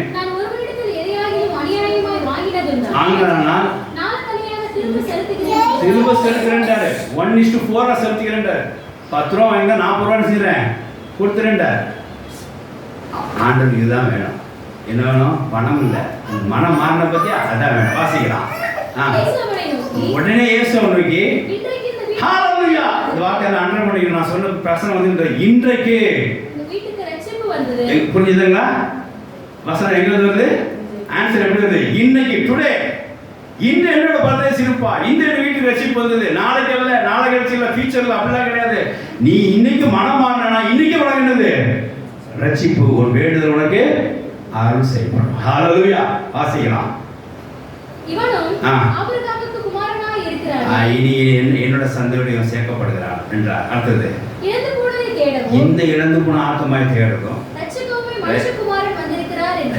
மனுஷகுமாரன் வந்திருக்காரு. அந்த சிலுவையில் கூட இயேசு கிறிஸ்து ஒரு ஆளை ஆத்மாவை செய்வதற்கு ரட்சிக்கவே வந்தாருங்கிறதை நிறைவேற்றினார். ஹல்லேலூயா. அவங்களோட ஆத்மாவை என்ன செய்யப்பட்டது? செய்யப்பட்டது. தேவனுடைய வசனம் சோத்திரம்னால ஆகையினாலே நம்மளோட ஜெபம் உடனே கேட்க வேண்டும். 4 பாயிண்ட்ஸ் இருக்கு, நோட் பண்ணிக்க. நம்மளோட ஜெபம் உடனே கேட்க வேண்டும் சொன்னால் மனமாற்றத்தோடு ஜெபிக்க வேண்டும். இன்றைக்கே வேணும்னா மனமாற்றத்தோடு இருக்க வேண்டும். இன்னொன்று பதில், அதாவது உடனே கிடைக்க வேண்டும். இன்றைக்கே வேணும்னா மனமாற்றத்தோடு ஜெபிக்க வேண்டும். அது மாத்திரமல்ல, அவரோட இணைந்திருக்க உங்களுக்கு அடுத்த லெவலில் என்ன செய்வார்? அழைத்துட்டு போவார். Next status. இப்போ சகை அது முதல் வசனம் பார்த்தோன்னா பாவியான மனுஷனுக்கு கூட்டு போறாரு, இயேசு வீட்டுக்கு போறாரு அப்படின்னு பாவியான மனுஷனுக்கு ஒரு டைட்டில் இருந்துச்சு. பிற்பாடு அவன் மனமாற்றம் ஆனதுக்கப்புறம் என்ன டைட்டில் உண்டாச்சு?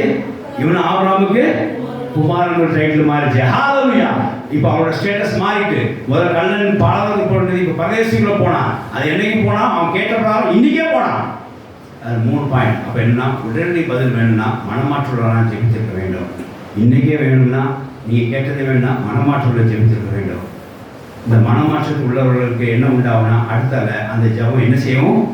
இயேசுவோட இணைந்திருக்க செய்யும். இது 3ஆவது பாயிண்ட். 4ஆவது பாயிண்ட்டு உங்கள் அடுத்த லெவலுக்கு என்ன செய்யும்? மனமாற்ற ஜெபம் என்ன செய்யும்? அடுத்த லெவலுக்கு எடுத்துக்கும். மனம் மாறாத ஜெபம் என்ன செய்யும்? அதே இடத்துல தக்க வச்சுக்கிட்டே இருக்கும். அதனால் அந்த 4 பாயிண்ட்டு நீங்கள் எழுதி கொடுங்க. மனமாற்றத்தோடு நீங்கள் தேவனுக்கு வேண்டுபடும் போது உடனே பதில் உண்டாகும். மனமாற்றத்துக்கு தேவன் வேண்டும்போது அந்த பதிலை நீங்கள் கேட்டபடியே உண்டாகும். உடனே பதில் வேற, கேட்டபடியே உண்டாக்குறதும் ஒரு வேற உண்டாகும்.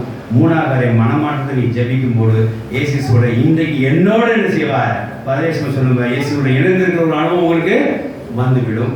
3ஆவது மனமாற்றத்தோடு நீ ஜெபத்தோடு இருக்கிறபடியா என்ன உண்டாகும்னா இந்த லெவலிருந்து பாவியான சகைக்கு போய் ஆபிரகாமுக்கு சபையை மாறத்தக்கதாய் பாதாளத்துக்கு போண்டிய அந்த கல்லன் போய் பரதேசுக்குள்ளே போன காரியமாய் நீங்கள் அடுத்த லெவலுக்கு நீங்கள் எடுத்துட்டு போக முடியும். தேவனுக்கு சந்தோஷமாக ஆகிய நம்ம ஜெபமானது மனமாற்றத்துடன் ஜெபித்து தொடர்ந்து தேவசனம் செய்து தேவாசம் பெற்றுக்கொள்வோமாக.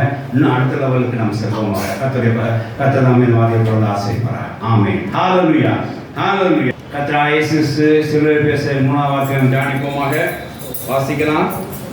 லூக்கா 19ஆம் அதிகாரம் 26-27. அதற்கு அவன் உள்ளவன் எவனுக்கும் கொடுக்கப்படும். யோவான் 19:26-27. அப்பொழுது இயேசு தம்முடைய தாயின் அருகே நின்று தமக்கு அன்பாய் இருந்த சீஷரையும் கண்டு தம்முடைய தாயை நோக்கி, ஸ்திரீயே, அதோ உன் மகன் என்றார். ஸ்திரீயே, இதோ அதோ மகன். பின்பு அந்த சீஷரை நோக்கி, அதோ உன் தாய் என்றார். அதோ உன் தாய் என்றார். அந்த சீஷன் அவளை தன்னிடமாய் ஏற்றுக்கொண்டார். தேவனுக்கு சந்தோஷம் உள்ளதாக. இங்கே கர்த்தராகிய இயேசு சிலுவை தொங்கின போது கூட ஒரு குடும்ப பராமரிப்பு இருக்கிறதை நாம் பார்க்கிறோம். தேவனுக்கு சந்தோஷம் உள்ளதாக. குடும்ப காரியங்களை தலையிட்டு அதை சரி செய்து ஒரு சாட்சியாக வைக்க முடியாத கர்த்தர் செய்ததை பார்க்கிறோம். நாம் தேவசத்தை செய்கிறோம், ஊழியம் செய்கிறோம், வேலை செய்கிறோம், கடினமாக வேலை செய்கிற குடும்பத்தை விட்டு விடுகிறோம். விட்டு விடும்னா குடும்பத்தை கவனியாமல் இருக்கிறோம். ஆனாலும் கர்த்தர் ஒரு காரியத்தை நீங்கள் அழுத்தி காண்பிக்கிறார். தன்னுடைய வாழ்வு நேரத்து கூட குடும்பத்தை என்ன செய்கிறார்? அங்கே பராமரிக்கிற ஒரு காரியத்தை பார்க்கணும். தேவபாசம் சோத்திரம் இல்லாத அது என்ன தெரியுமா? அந்த 26 முதல் வசனம் வாசித்து பாருங்க. அது ஏன் அப்படின்னா மற்ற சீஷர்கள் யாரும் அவர் மேலே எங்கே கபாலசத்துக்கு ஒரு வரவில்லை. ஒருத்தர் ராத்திரி எஸ்கேப்பு, எங்கே நீதிமன்றத்துக்கு போகும்போதே எஸ்கேப்பு, அடுத்த கைது போனது இன்னொருத்தர் எஸ்கேப்பு, பிரதானாசிரியர் போது இன்னொருத்தர் எப்படியே மாறி மாறி கடைசியில் விட்டாங்க. ஒருத்தர் தான் என்ன செஞ்சார்? ஒருத்தர் முதலே காட்டி கொடுத்து முதலே எஸ்கேப்பு யூதாசு. மிச்சம் 11 அப்படியே பயந்து போய் அப்படியே உள்ளே போயிடுச்சு. ஒருத்தர் தான் என்ன செஞ்சார்? எங்கே வரைக்கும் வந்தார்? அந்த எண்டு சொல்லிட்டு கபாலசத்துக்கு வந்தார். அதை அந்த வசனம் மறுபடியும் வாசிப்பாங்க. 26 ஆரம்பம்.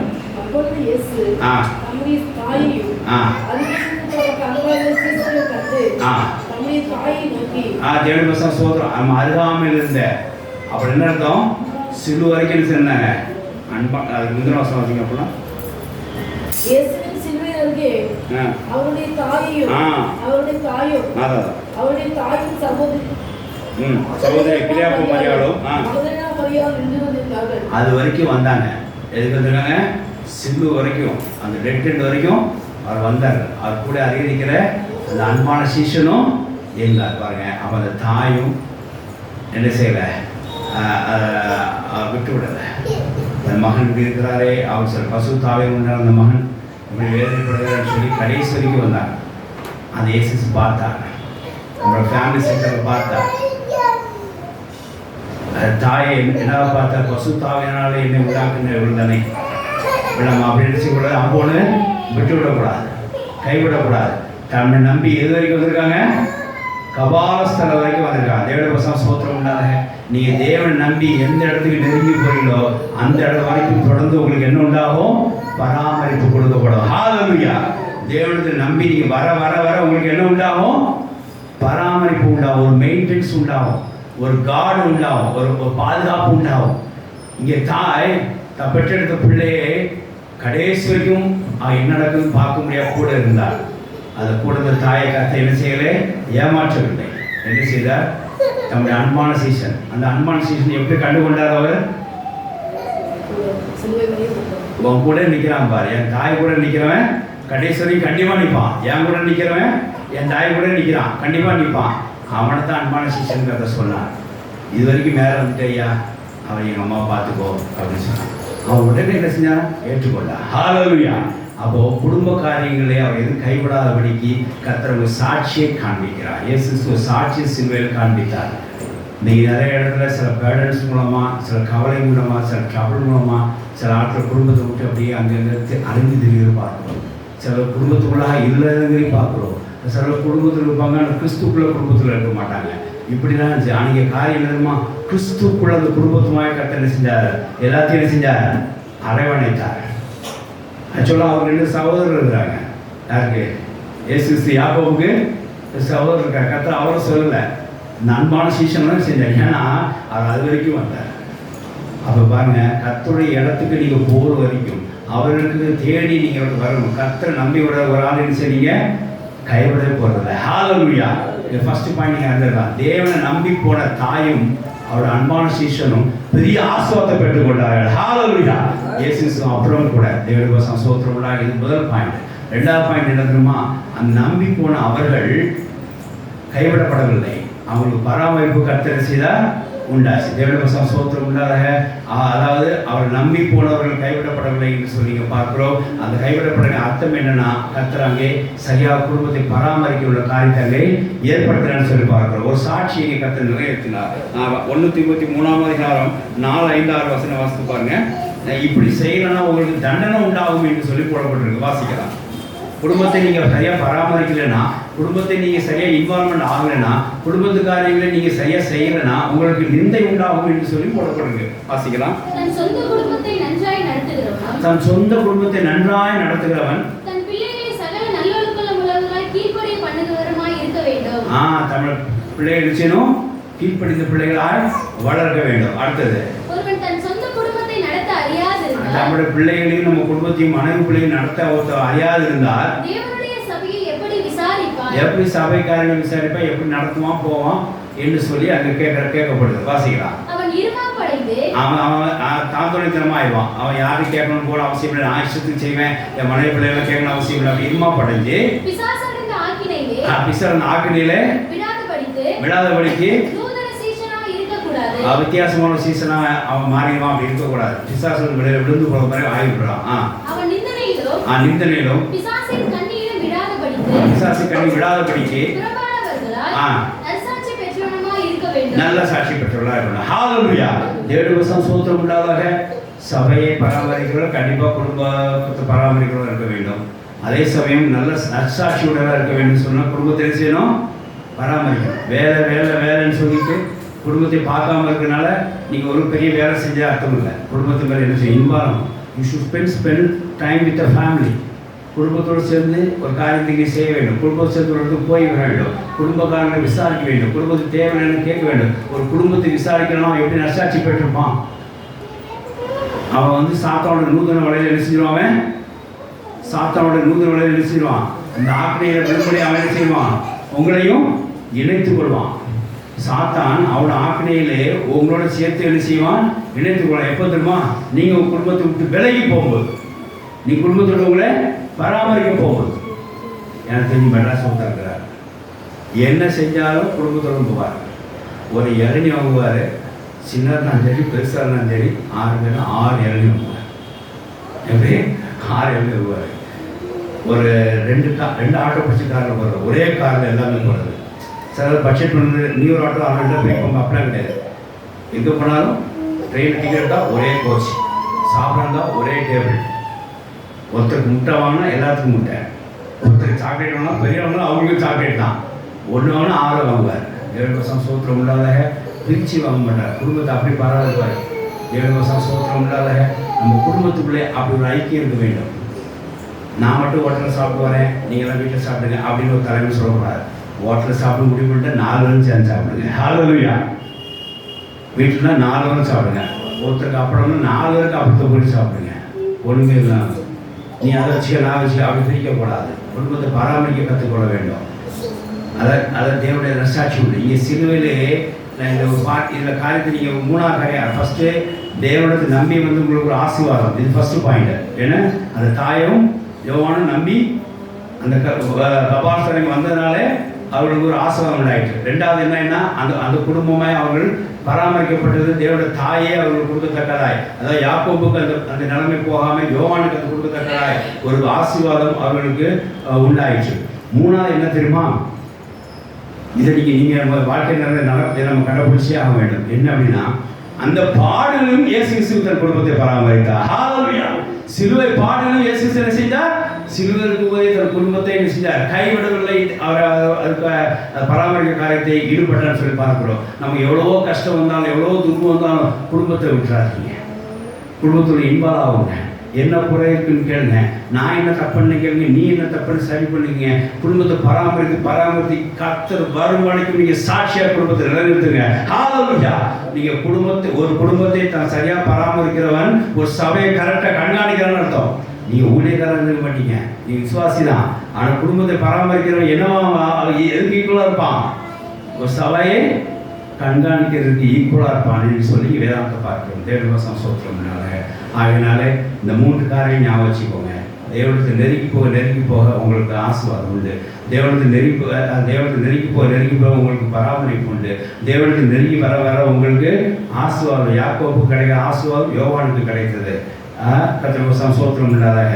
3வது காரியம் அங்கே என்ன உண்டாயிட்டுன்னா, பாடல்கள் மத்தியிலும் நீங்கள் செய்ய வேண்டும். குடும்பத்தை பராமரிக்க வேண்டும். எம்மா எனக்கு ரொம்ப வேலை, இன்னைக்கு குற்றமா என்ன அப்படின்னு சொல்லாதீங்க. காலையிலேருந்து கஷ்டப்பட்ட நீ விட்டுரு. காலையில் நீ சமைச்சால் மதியம் நீ சமை. அந்த பாடுகள் மத்தியும் நீ செய்யுங்க.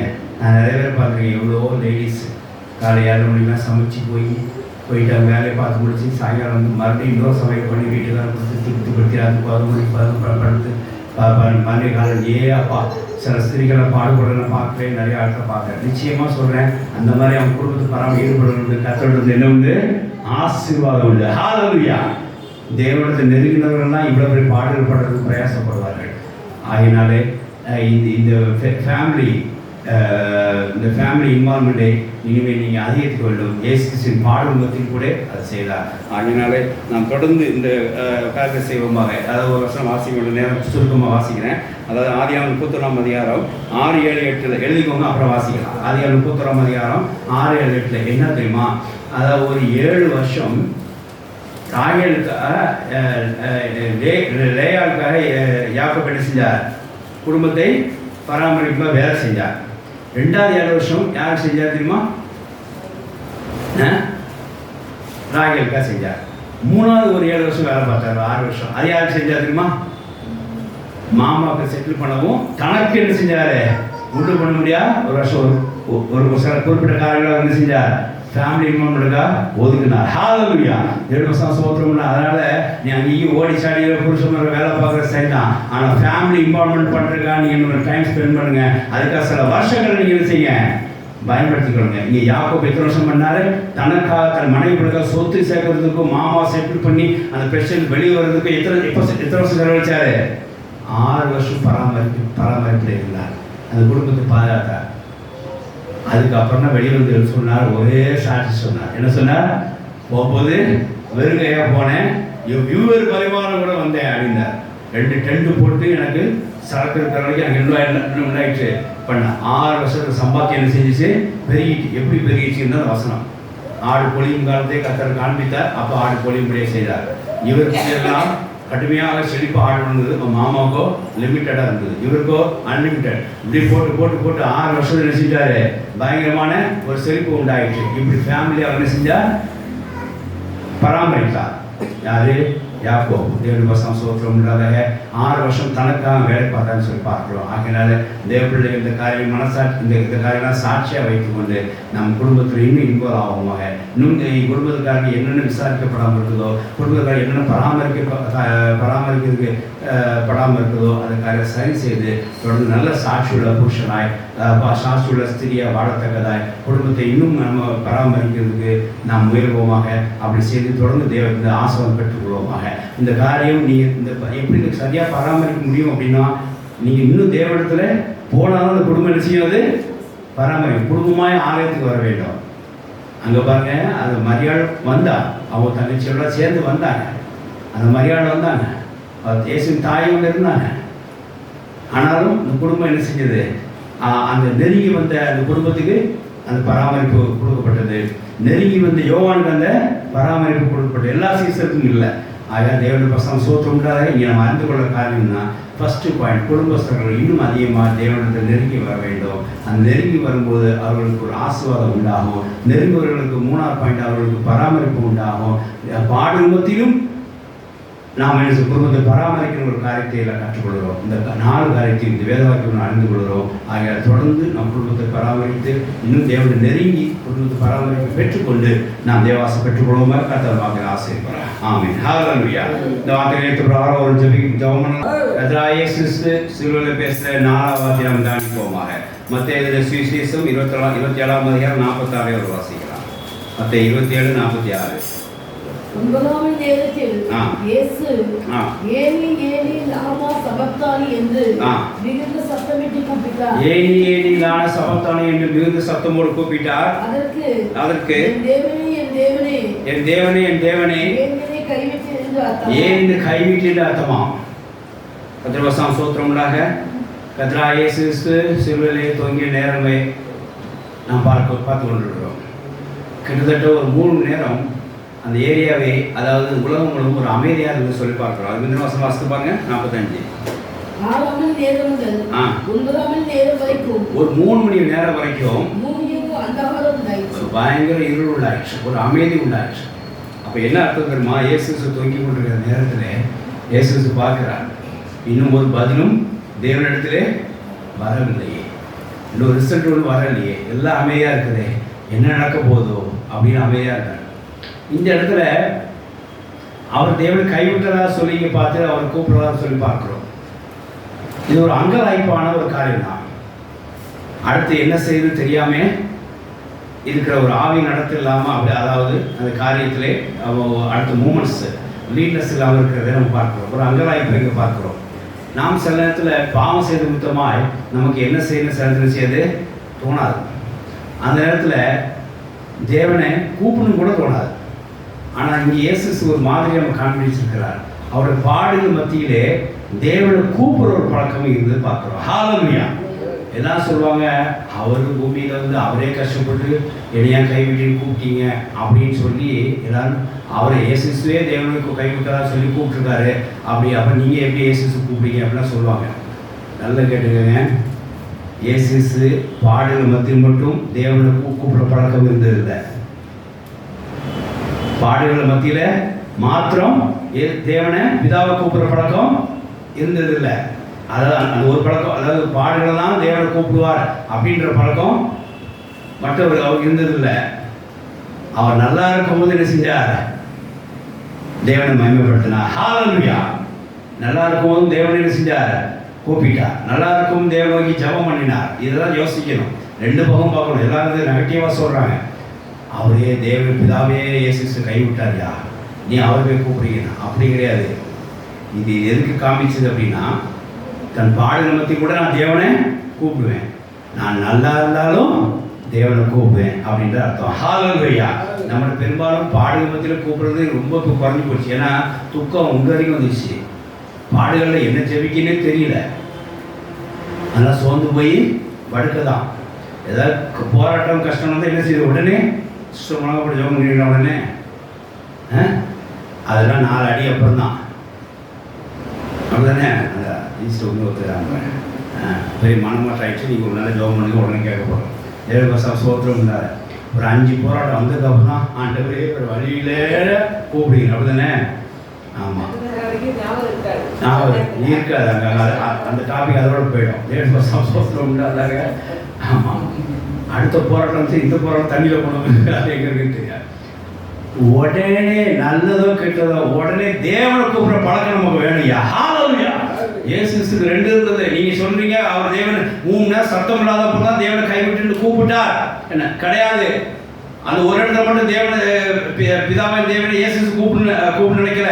அவர் எல்லா இடத்தையும் தேவனை கூப்பிட்டார். ஹalleluya. அவர் நல்லா இருக்கும்போது கூப்பிட்டார், அவர் பாடலையும் கூப்பிட்டார். வாசிக்கலாம், வேகமா வாசிக்கலாம். லூக்கா 2ஆம் அதிகாரம் 49 வாசிங்க. லூக்கா 2:49 கொஞ்சம் வேகமாக வாசிங்க, நல்லா இருக்கும். லூக்கா 2:49. அதற்கு அவர், நீங்கள் ஏன் என்னை தேடினீர்கள்? என் பிதாவுக்கு அடுத்தவைகளே நான் இருக்க வேண்டியது என்று அறியீர்களா என்றார். நான் பிதாவுக்கு அடுத்தவைகள் நீங்க அறியீங்க. நான் எப்பவும் பிதாவோட இணைந்திருக்கிறதா விரும்புறேன், எப்போட தொடர்பு கொள்ளதான் விரும்புறேன். என்ன ஏன் அங்கீங்க தேடினீங்க அப்படிங்கிறது பெற்றோர்கள் இயேசு எப்போ கேட்டாருமா? எப்போ கேட்டாரு? சின்ன பிள்ளைகளே கேட்டார். அப்ப சின்ன பிள்ளைல அவருக்கு என்ன இருந்திருக்கு? தேவனோட இணைந்திருக்கிற அனுபவம், தேவனோட தொடர்பு உள்ள அனுபவம், தேவனுடைய கூப்பிடுகிற ஒரு அனுபவம் யாருக்கு இருந்துச்சு? இயேசுக்கு இருந்துச்சு. அப்போ இப்போ பாடல் மத்தியில் அவர் ரொம்ப பாடாக இருக்கு, நான் பிதாவோட இணைந்திருக்கிறேன் அப்படின்னு சொன்னாரா? அப்படி சொல்லல. எப்படி சொன்னாரு? எப்படி சொன்னார்? அது நான் எப்பவுமே நல்லதோ கெட்டதோ நான் இங்கே தான் இருப்பேன், பிதாவுடன் தெரியும் என்ன ஏங்க தேடினீங்க அப்படின்ற. அப்போ சின்ன வயசுலேயே அவருக்கு என்ன குணம் இருந்திருக்குது? இயேசு இணைந்திருக்கவும், தேவனோட இயேசு பிதாவோட இணைந்திருக்கவும், பிதாவோட தொடர்பு இருக்கவும், ஜெபத்திற்கும் அவரை கூடுற பழக்கம் அவருக்கு இருந்து சொல்லி பார்க்குறோம். அடுத்து வாசிக்கிறோம் யோவான் 17ஆம் அதிகாரம் 4 வாசிக்கலாம். அதுக்கு முன்னாடி மார்க் 1ஆம் அதிகாரம் 35 வாசிங்க சார். மார்க் 1:35 35 வாசிங்க. அவர் அதிகாலை இருட்டோட எழுந்து புறப்பட்டு வனாந்தர ஒரு இடத்துக்கு போய் ஜெபம் பண்ணினார். இது எப்போங்க? இந்த ஜெபம் எப்போ பண்ணாரு? காலையில் ஜெபம் பண்ணுறது. ரொம்ப உடம்பு சரியில்லை, ரொம்ப வியாதியாக இருக்கிறேன், காலையில் வனாந்தரத்தில் ஜெபம் பண்ணால் சரிப்பட்டு அப்படி போனாரா? எப்போ போனாரு? உற்சாகமாக காலை எஞ்சி செஞ்சாரு, வனாந்தரத்தை ஜெபிச்சார். ஹalleluya. அதுக்கு முந்தின வாசம் பாருங்க, அவ்வளோ ஊழியத்தை முடிச்சுட்டு வந்து அந்தான்னு படுத்திருக்காரு டயர்டா. அவ்வளோ ஊழியத்தை முடிச்சிருக்காரு. என்ன ஊழியம் முடிச்சிருக்குமா? பெரிய ஊழியர் பிசாசு விரட்டுற ஊழியம் தான். ஒரு ஆவியை விரட்டினோம்னா எவ்வளோ டயர்டாகும் யாருக்கு தெரியுமா? ஊழியருக்கு நல்லா தெரியும். வாசிக்கலாம். அது எல்லா வியாதி சுஸ்தமாக்கி எல்லா பிசாசுகளை துரத்தி விட்டுட்டு பேசோட வரட்டி வெளியே தள்ளி விட்டு அந்த ஆடை வீட்டு போய் படுத்தாக்கா காலை நீ நிறைய ஊழி செஞ்சிடும், காலையில் 12 மணிக்கு எழுந்தா போதும் அப்படிங்கிறத நம்ம திட்டம். அவ்வளோ பாடுகள் பற்றி கஷ்டங்கள் பற்றியும் இயேசு தெரிஞ்சார். அதிகாலை எழுந்திருச்ச வனாந்தரத்தை போய் என்ன செஞ்சார்? ஜெபம் பண்ணினார். இந்த வசனங்களை பெருசாக பிண்டு போட்டு ஒரு ஆள் கல்யாணத்துக்கு நான் பைசா கொடுத்தேன், இன்னொரு பெட்ரூம் வச்சுருக்காரு. ஏன் தெரியுமா? காலையில் 5 மணிக்கு எந்திரிக்கிறது வசனம் எழுப்புன்னு சொல்லி தேவ வசனம் சோத்திரம் விட்டாதாக. இனி இந்த மாதிரி வார்த்தைகள் தான் இந்த மாதிரி ஆட்களுக்கு என்ன செய்யணும்? பரிசலம் ஊற்றி வருவா. ஆனால் அன்றைக்கி பிரியாணி சாப்பிட்டு முடிச்சிடலாம், யார் கொடுத்தாலே தெரியல, சோத்திரம் அப்படின்னு முடிச்சிடலாம். வசனம் கொடுத்து பேசுங்க, வசனம் கொடுத்தா டெய்லி இருக்காங்க. ஒரு நாள் 5 மணிக்கு மறுநாள் செய்யாது. ஆனால் அந்த தெரிஞ்சு இயேசு ஜெபம் பண்ணாரா? நம்ம தூங்கிட்டு இருக்கோமே, நாளைக்கு பண்ணலாம் அப்படி ஒன்றா போய்ட்டு ஒன்றா மிளகா போட்டுருவீங்க காலை. ஹalleluya. ஆமாம், இனி எல்லா வீட்டு பெட்ரூமுக்கும் அந்த வசனத்தை கொடுக்கலான்னு பிளான் பண்ணுறேன். 7 வருஷம் சோத்திரம் இல்லாத. அதனால் இருந்து யாரெல்லாம் ஒழுங்காக அதிகார ஜெபம் பண்ணுன்னு நேற்று ராத்திரி ஒரு லிஸ்ட் எடுத்தேன். 2 குடும்பத்தில் 1 ஒத்துரிச்சு 1 ஒத்துக்கல. 7 வருஷம் சோத்திரம் இல்லாத இனி அந்த ஆட்களுக்கு வசனம் கொடுக்கப்படும். அவங்க என்ன செய்வாங்க? பாடுகள் இருந்தாலோ இல்லாட்டாலோ நல்லா இருந்தாலும் நல்லா இருந்தால் காலை 5 மணிக்கு எழுந்திரிச்சவங்க எழுந்துச்சு இயேசு போல ஜெபம் பண்ணுவார்கள். சிலுவையில் பார்த்து ஹalleluya. நான் சிலுவையில் பார்த்தவங்க நிமித்தமாய் எல்லா பாடுகளும் தேவனை கூடுன்னு அறிந்து கொண்டேன். அதே சமயம் எல்லா நல்ல நேரத்திலும் தேவனை கூடுங்கிறது அறிந்து கொண்டேன் இயேசுவிலிருந்து. ஹalleluya. கர்த்தருடைய சோத்திரம். இயேசு ஜீவிய காலத்திலே அவருடைய வார்த்தை நடவடிக்கைகளிலே அவர் எப்பவும் ஜெபம் பண்ணி கொண்டிருந்தார்களே நான் கற்றுக்கொண்டேன். அது மாத்திரமல்ல நல்லா இருக்காது ஜோமன் கற்றுக்கொண்டேன். அது மாத்திரம் சிலுவையிலும் அவர் பாடுகளிலும் அவர் ஜோமன்னாங்கிறதையும் நானும் செஞ்சேன் கற்றுக்கொண்டேங்கிறத நீங்கள் இந்த நாட்களில் நீங்கள் ஏற்றுக்கொள்ள வேண்டும். தேவனுடைய சோத்திரம் இல்லாதாக லூக்கா 4ஆம் அதிகாரம் 12 வாசிங்க. லூக்கா 4:12. அதற்கு இயேசு உன் தேவனாய புத்திரை பரீட்சை பாராதிருப்பாயாக என்று சொல்லியிருக்கிறதே என்றார். 4 இல்லையா? அப்போ 6:12 வாசிங்க. லூக்கா 6:12. யோவான் 17:4 எடுத்து வச்சுக்கோங்க. அவர் ஜெபம் பண்ணும்படி ஒரு மலையின் மேல் ஏறி ராமோடு ஃபுல் நைட் ப்ரேயர் பண்ணார். எதுக்காக? ரொம்ப கஷ்டமா இருக்கியா, சரீரம் ஒரே வலியா இருக்கு, வியாதியா இருக்குது அப்படின்னா அதுக்காக ஜெபம் பண்ணாரா? எப்பவுமே அவர்கிட்ட தேவனை சம்பாதிக்கிற ஒரு பழக்கம் இருந்தது. ஹalleluya. அப்படியே அது எங்க வரைக்கும் கண்டினியூ ஆயிடுச்சு? சிலுவையில கண்டிச்சு தவிர சிலுவையில அடிபட்டதுனால தேவனை கூப்பிட்டா சொல்லி எல்லாரும் சொல்லியிருக்காங்க. அப்படியே அல்ல. அவர் ஒரு பழக்கம் இருந்தது. சின்ன வயசுலே தேவன் இணைந்திருக்கிற பழக்கம் இருந்தது, தொடர்புள்ள பழக்கம் இருந்தது. அப்புறம் ஊழியத்து வந்த பாதையிலும் அவர் எப்போவுமே என்ன செஞ்சார்? ஊழியத்தை முடிச்சு வந்து கூட அதிகாலை ஜெபம் பண்ணுற ஒரு பழக்கம் இருந்தது. அப்பப்போ ஃபுல் நைட் ப்ரேயர் அவர் மலையில் போய் ஜெபிக்கப்படும். இப்படியே அவர் ஜெபிக்கிற பழக்கம் அவருக்கு இருந்து கொண்டே இருந்தது. அப்புறம் SM பாடுபடுறதுக்கு முன்னாடி SM தோட்டத்தில் போய் என்ன செஞ்சார்? அடுத்த ஜெபம் எப்போ பண்ணார்? SM தோட்டத்தில் போய் பண்ணார். அந்த பையனை மரித்தோடு எழுப்புறதுக்கு, லாசரு வெளியே வர்றதுக்கு, பிதாவே உங்க சோத்திருக்கிறேன், நான் கேட்டேன், நான் வேண்டிக் கொண்டா நீங்கள் செய்யறது தெரியும், ஆனால் அந்த ஜனங்கள் மத்தியில் தெரிந்து கொள்ளுறதா ஜெபம் பண்ணி அப்பவும் ஜெபம் பண்ணினார். அப்பம் விட்டு 2 அப்பத்தை 5 அப்பத்தை 5000 பங்கிட்டுக்காக ஜெபம் பண்ணினார். அவருக்கு ரெகுலராகவே ஜெபம் பண்ணுற ஒரு ஃபேஷன் இருந்தது. அந்த ஃபேஷன் எதுவரை கண்டினியூ ஆச்சு? சில பாடலிலும் ஆண்டவரே ஏன் என்னை கைவிட்டு அந்த சூழ்நிலை ஏற்பட அவர் ஜெபம் பண்ணினார். இப்படியே அங்கே ஆண்டவருக்கு என்ன பழக்கம் இருந்துச்சுன்னா, நல்லதுக்கும் கெட்டதுக்கும் என்ன செஞ்சது?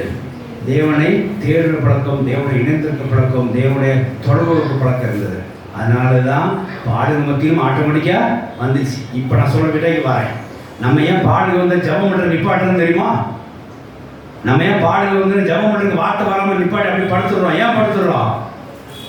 நமக்கு நல்லது வரும்போது ஜெபம் பண்ணுறதே கிடையாது. நல்லது வரும்போது ஜாலியாக இருக்கிறது. அதனால கஷ்டம் வரும்போது நமக்கு அதை கொஞ்சம் தாங்க சகிக்க முடியாமல் அப்படி மல்லாக்கப்படுத்துது. நானே ஆரம்பத்தில் சொல்கிறேன், நிறைய பிரச்சனைகள் வரும்போது நான் யார்ட்டையும் பேச மாட்டேன்.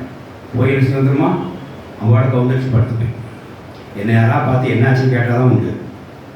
யார்ட்டையும் சொல்ல மாட்டேன், தேவன்கிட்ட பேசுறது அவங்களோட படுத்து. இப்படி ஒரு குணம் எனக்கு இருந்தது. இயேசு பார்த்ததுக்கப்புறம், சிலுவையை பார்த்ததுக்கப்புறம் அவரே தேவனோட கூப்பிட்டுருக்காரு.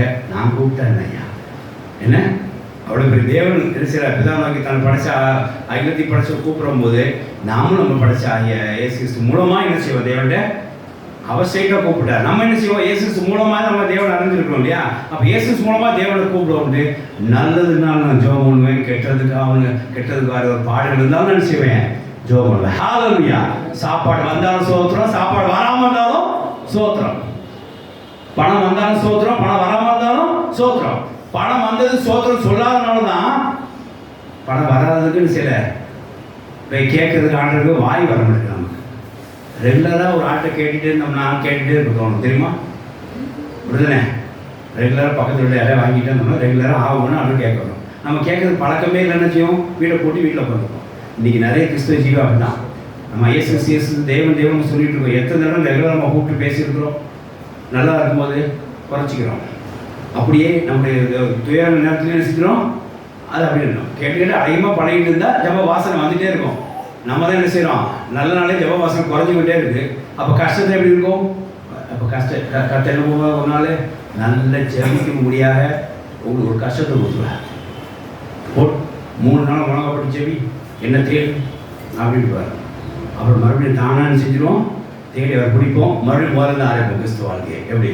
ஆண்டவரே சோத்திரம், ஆண்டவரே நல்ல நன்மைக்காக சோத்திரம், அதுக்கு சோத்திரம், இதுக்கு சோத்திரம் சொல்லிட்டு மறுபடியும் எல்லாம் கத்திரவசா சோத்திரம் இல்லாத கிறிஸ்து ஜீவியமானது.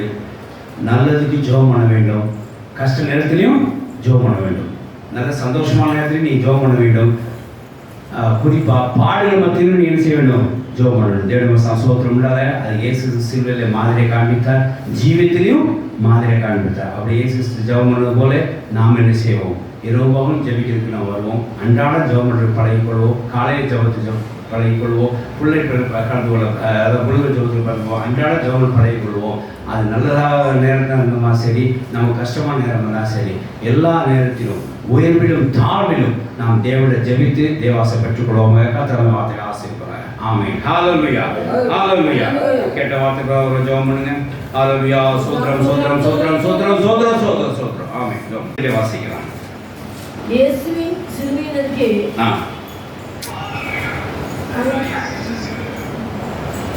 என்ன வாசிக்கிறீங்க? அதன் பின்பு எல்லாம் முடிந்தது என்று இயேசு அறிந்து. இல்ல யோவான் 19:28 தானே? என்ன வாசிக்கிறீங்க? அதன் பின்பு எல்லாம் முடிந்தது என்று இயேசு அறிந்து. வேதவாக்கியம் நிறைவேறத்தக்கதாக. வேதவாக்கியம் நிறைவேறத்தக்கதாக. தாகமாய் இருக்கிறேன் என்றார். தாகமா இருக்கிறேன். ஹல்லேலூயா. கர்த்தருக்கு ஸ்தோத்திரம் உண்டாக. இயேசு சிலுவையிலே தொங்கிக் கொண்டிருக்கும் போது அவர் சரீரத்தில் ஒரு தாகம் உண்டாயிட்டுன்னு சொல்லி பார்க்கிறோம். இயேசு கிறிஸ்துக்கு ஒரு தாகம் உண்டாயிட்டுன்னு சொல்லி தேவ ஜனங்கள் அறிந்து விட வேண்டும். ரத்தம் எல்லாம் வெளியே போயிடுச்சு, பலன் எல்லாம் விழுந்து போயிடுச்சு. ரத்தம் தண்ணீர் வளர்ந்தக்கதாய் அவருடைய பலன் அற்று போயிட்டார். இப்போ அவர் என்ன உண்டாயிருக்கு? ஒரு தேர்ஸ்டி அவருக்கு உண்டாயிடுச்சு. தாகமாக இருக்கிறேன்னு சொன்னார். கர்த்தர் சரீரத்துக்கு அவருக்கு தாகம் உண்டாயிடுச்சு. இந்த தாகத்தை எப்படி தீர்ப்பீங்க? ஒரு அர்த்தம் என்ன? அப்புறம் வேதாந்தத்துக்கு உற்று பார்க்குறேன். இதுக்கு முன்னாடி இயேசு கிறிஸ்து ஜீவியத்திலே தாகம் இருந்துச்சா? அது எப்படி தீர்க்கப்பட்டு பார்த்தோம்னால், இப்போ இயேசு சிலுவை தொங்கியிருக்க தாகத்தை அவங்க செய்யலாம், தீர்க்கலாம். யோவான் 4:8 வாசிக்கும் போது, அங்கே இதே மாதிரி இயேசு கிறிஸ்து பூமியில ஜீவித்து கொண்டிருக்கும் போது ஒரு தாகம் அவருக்கு உண்டாயிட்டு அது தீர்க்க ஒரு பெண்மணி அங்கே தேவைப்பட்டுச்சு. வாசிக்கலாம். ஒரு ஸ்திரீ தண்ணீர் கொண்டு வந்தார். இயேசு அவளை நோக்கி தாகத்துக்கு தாய் என்றார். தாகத்துக்கு தாய் என்றார். ஹல்லேலூயா. இங்கே இயேசு என்ன உண்டாயிட்டு? தாகம் உண்டாயிட்டு அந்த ஸ்திரீட்டே அங்கே கேட்டார் சொல்லி பார்க்கிறோம். அப்புறம் ஒரு சம்பாஷணை உண்டாகும். என்ன சம்பாஷணை? இந்த கிணத்துல தண்ணி மோண்டவர்களுக்கு எப்போது தாகம் வரும், நான் அவனை தாகத்தை தீர்த்தோம்னா அவனுக்கு தாகமே வரேன். அது எப்படி ஆண்டவரே அந்த தண்ணியை தர வேண்டும் என்று சொல்லி அப்போ அவன் புருஷன் இருக்கிறான்னு சொன்னோன்னே அவன் நடந்த வாழ்க்கையில் சம்பவத்தை சொன்னோன்னே அறிஞ்சு போயிட்டான். ரைட்டா? இப்போ இயேசுக்கு தண்ணி கொடுத்தாளா இல்லையான்றது உங்களுக்கு தெரியாது. ஆனால் அங்கே இயேசு தாகத்தை தீர்த்தாலும் நான் சொல்கிறேன். தண்ணி மூலமாக தீர்த்தாளா? இங்கே பூமியிலே இயேசு ஜீவிக்கும் போது அவருக்கு தாகம் உண்டாயிட்டு அது ஸ்திரீட்ட கேட்குறா. அந்த ஸ்திரீ தண்ணி கொடுத்து தான் இயேசு தாகத்தை தீர்த்தாளா? இல்லை. என்ன செஞ்சா தெரியுமா? வாசிக்கலாம். 28 வாசிங்க.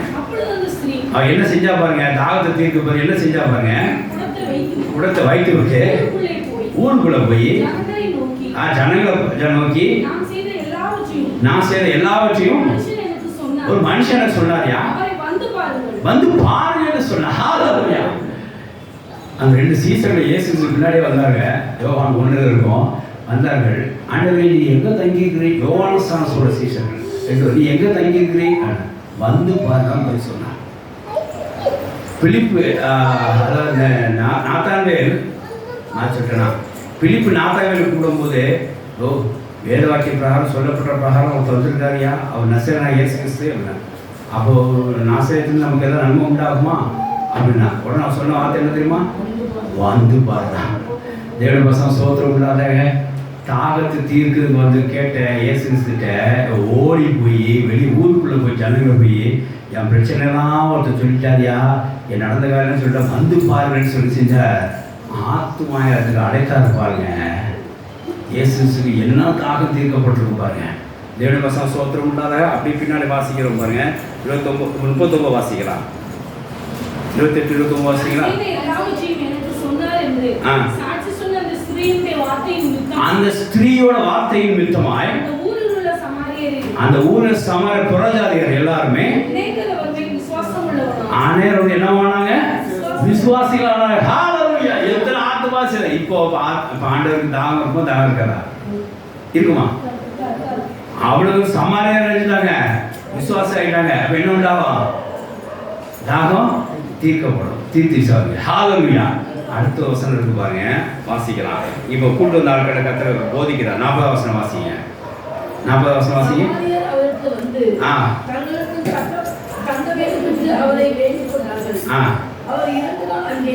தங்கின அடுத்தது அப்பொழுது அவருடைய உபதேசத்தின் நிமித்தம் இன்னும் அநேகர் விசுவாசி. இப்ப அவர் போதிக்கிறார், உபதேச அநேகர் விசுவாசிகள் ஆனார்கள்.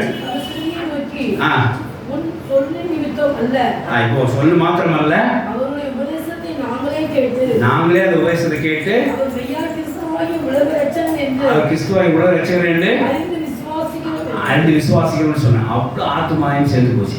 தேவனுடைய வசனம் சோத்திரம் உள்ளாத தாகத்துக்கு தான் சொல்லி அந்த ஸ்திரீட்ட கேட்டதுக்காக அந்த ஸ்திரீ என்ன செஞ்சார், வந்து பார் சொல்லி அவளை அழைத்து கொண்டு வந்து நிமித்தமல்ல அவட்டே நீ கேட்டு தெரிஞ்சுக்கணும்னு சொல்லி நிறுத்தி செஞ்சார். இப்போ இயேசு கிறிஸ்துக்கு தாகம் அங்கே தீர்ந்து. அப்போ அவர் சரீரமான சபைக்கு, அவர் சரீரம்ங்கிறது சபைக்கு ஆவிக்குரிய அர்த்தமா இருக்கு. இப்போ அவரை சிலுவை தொங்கி கொண்டு இருக்கிறார். அவர் சரீரத்துக்கு ஒரு தாகம் இருக்குன்னா சபைக்கு தாகம் இருக்குன்னு சொல்லி இந்த தாகத்தை எப்படி தீர்ப்பீங்க? 100 ரூபா கொடுத்தா போதுமா, காணிக்க கொடுத்து போமா, அள்ளி கொடுத்தாவும் அதெல்லாம் அவர் கேட்கல. அந்த தாகத்தை அந்த குடத்தை வச்சுட்டு போயிட்டா பாருங்கவா. ஏன்னா அவரை is not expecting this water. அவரே தாகம் தீர்க்கிறாரு. அப்ப அவர் என்ன தாகத்தை கேட்கிறாரு? ஆத்துமாயம் என்கிறார். ஹalleluya. எல்லாரும் ரட்சிக்கப்படுவது, எல்லாரும் தேசத்தோட எல்லாம் சத்தியத்தை நிறுத்துது, அறிவு நிறைவேறது அவர் தேவனுடைய காரியமா இருக்கிறது. அந்த ஆத்துமாயத்தை கேட்கிறார். 7 வருஷம் சோத்திரம்னா ஒரு 3 வாரத்துக்கு முன்னாடி சத்தியனா ஒரு பிரதர் கூட்டம் இல்லை, இன்னைக்கு ஆப்சன்ட் எங்கன்னு தெரியல, 2 நாளாக வந்துட்டு இருக்கிறார், 2 வாரமாக வந்துட்டு இருக்கிறார். அது என்ன தெரியுமா? சபைக்குள்ள தாகத்தை அவர் தீர்த்துட்டு இருக்காரு. ஹalleluya. சபைக்குள்ள தாகம்னா இயேசு சரீரமான சபைக்கு தாகம் உண்டாயிருக்குது. அது ஆத்மாவை நீங்கள் கொடுக்குற காணிக்கை மாத்திரமல்ல, தாகம் எப்படி தீர்க்கப்படும் அப்படின்னா ஆத்மாவை வரவழைக்க தீர்க்கப்படும். இது என்ன தெரியும்? ஆவிக்குறத்தை சுருக்கமாக சொல்ல விரும்புகிறேன். எப்போவுமே நம்ம தாகத்துக்காக ஆண்டோட கேட்கறத விட்டுட்டு ஆண்டோட தாகம் அதை தீர்க்க நீங்கள் செய்யுங்க, முயலுங்க. தேவனுடைய சோத்திரம்ல உங்கள் வாழ்க்கை கட்டப்படும். ஹalleluya. அந்த ஸ்திரீ வாழ்க்கை கட்டப்பட்டு சொல்லி பிற்பாடு பார்க்கிறோம். கர்த்தர் சோத்திரம் இல்லாதாங்க. அப்போ என்ன அப்படின்னா, எனக்கு தான் தாகம் இருக்கு ஆண்டு எப்படி கேட்டா அவர் வற்றாத ஜீவனை தாருன்னு சொல்லுங்கள். அது நீ தாகத்தை போய் கேட்டா வற்றாத ஜீவனை கொடுத்து என்றும் தாகம் எடுக்காம செய்வார். ஆனால் ஒரே உங்கள் தாகத்திலே நிற்காதீங்க, உங்களோட காரியத்திலேயே ஆண்டோட கேட்காதீங்க. ஆண்டவர் சரியமான சபைக்கு ஒரு தாகம் இருக்கு. அவர் சிலுவை தொகும்போது சரீரத்துக்கு ஒரு தாகம் இருந்தது. அந்த சரீரம் ஆவிக்குரிய சபையா இருக்கிறது. அந்த சபைக்கு ஒரு தாகம் இருக்குது. அதுக்கு ஆத்மா சரிக்கு உட்படுங்க. தேவனுடைய சோத்திரம் இல்லாதங்க. ஸ்வீட் அம்மாவுக்கு கூப்பிட்டு வருவார், ரொம்ப சந்தோஷம். அந்த சபையை தாகத்தை தீர்க்கிறாருன்னு அர்த்தம். சத்தியமாக கூப்பிட்டு ரொம்ப சந்தோஷம். நம்ம சுபசி சிஸ்டர் ஒரு ஆத்மா கூப்பிட்டு இருந்தார். அதெல்லாம் என்ன அர்த்தம்? தாகத்தை தீர்க்க முடியாது என்ன செய்யறாங்க, பிரயாசப்படுறாங்க. ஒரு ஆத்மாக நீங்கள் கூப்பிட்டு வாரீங்க அப்படின்னா ஏசியோட தாகத்தை நீங்கள் என்ன செய்றீங்க, தீர்க்க வரீங்க. சேவை எப்பவும் யாரையாவது கூப்பிட்டு வந்துட்டு தான் இருப்பார். நான் அவர் ஜோம் பண்ணும்போதே அதை உங்கள் தாகத்தை தீர்க்கிற பாத்திரமாக எடுத்து பயன்படுத்த வேண்டாம்னு சொல்லுவேன். அந்த குடம் போல அந்த குடத்தை வச்சு தான் அந்த ஸ்திரியை பிடிச்சாங்க இல்லை, அது ஒரு பாத்திரமாக இவரை பயன்படுத்துவோம். ஏதோ ஆட்கள் கூப்பிட்டு நிறைய கூப்பிட்டு வருவார். 2 வருஷம் சூத்திரம்னாதாக நிற்கிறது போகிறது வேற விஷயம், ஆனால் கூப்பிட்டு வருது இல்லை. அதனால எப்போவுமே நம்ம தாகத்தையே ஆண்டோட ஒப்படைச்சிட்டு இருக்காதீங்க. ஆண்டோட தாகத்தை அறிந்து செயல்பட்டு ஆத்துமாக்களை சரியமான சரியமான சபைக்கு தாகத்தை அந்த ஆத்மாக்களை சரிமான சபைக்கு அழைத்து வந்து அந்த ஆத்மாவை இயேசு சரிமான சபைக்கு அழைத்து வந்து அந்த சபை தாகத்தை தீர்க்க. அந்த சபை தாகத்தை தீர்க்கிறது என்ன அர்த்தம் அப்படின்னா, இயேசு சரீரத்தை சிலுவை தொங்கி கொடுக்குற தாகத்துக்கு என்ன உண்டாயிடுச்சு, நீங்கள் பதில் கொடுத்துட்டீங்கன்னு அர்த்தம். ஹalleluya. ஆக இது ஆவிக்குரிய தாகமாக இருக்கிறது, சபைக்கு ஆத்மாக்கள் வர வேண்டுங்கிற தாகமாக இருக்கிறது, இயேசு சரிமான சபைக்கு இன்னும் ஆத்மாக்கள் சேர்க்கப்படுகிற தாகமாக இருக்கிறது. ஆகையினால் நம்ம தாகம் சொல்லி ஆண்டோட கேட்க விட நமக்காய் கஷ்டப்பட்டு இந்த இயேசு சிலுவை கஷ்டப்பட்ட அந்த தாகத்தை தீர்க்கிறதுக்கு வழி என்னன்னு பாருங்க. அதை கிறிஸ்துவான அவர் சரீரத்துக்கு அந்த தாகம் எப்படி அடங்கும்னு பாருங்க. அதை சரிமான சபைக்கு ஆத்மாக்கள் சேர்க்க மூலமாக அந்த தாகம் அடங்கும்னு சொல்லி வேதாகம் நமக்கு போதிக்கக்கூடிய அதிக ஆத்மாக்களை இங்கே சேருங்க. உங்களோட தாகத்தை மட்டுமே தீர்க்க முடியாது இங்கே வரணும்னு நினைக்காம இன்னும் ஆத்மாக்கள் இங்கே வந்து சபை தாக்கமும் தீர்க்கப்பட வேண்டும் சொல்லி இன்னும் ஆத்மாவை செய்யறதுக்கு நம்ம முயற்சி கொள்வோமாக. இங்கே இன்னொரு இடத்துல தேவன் இடத்துல ஒரு தாகம் இருந்தால் சொல்லி பார்க்கிறோம். வாசிக்கலாம். அதாவது லூக்கா 17ஆம் அதிகாரம் 17-18 வேகம் வாசிங்க. லூக்கா 17-18. சுத்தமான 10 பேர் அல்லவா பாருங்க. இங்க ஒரு தாகம் இருக்கு பாருங்க. 9 பேர் ஆப்சனான தாகம் இருக்கு, 9 பேர் வரலங்கிற ஒரு ஏக்கம் இருக்கு, ஒரு எஸ்டிமேஷன், அதாவது ஒரு எக்ஸ்பெக்டேஷன் இங்கே இருக்கு.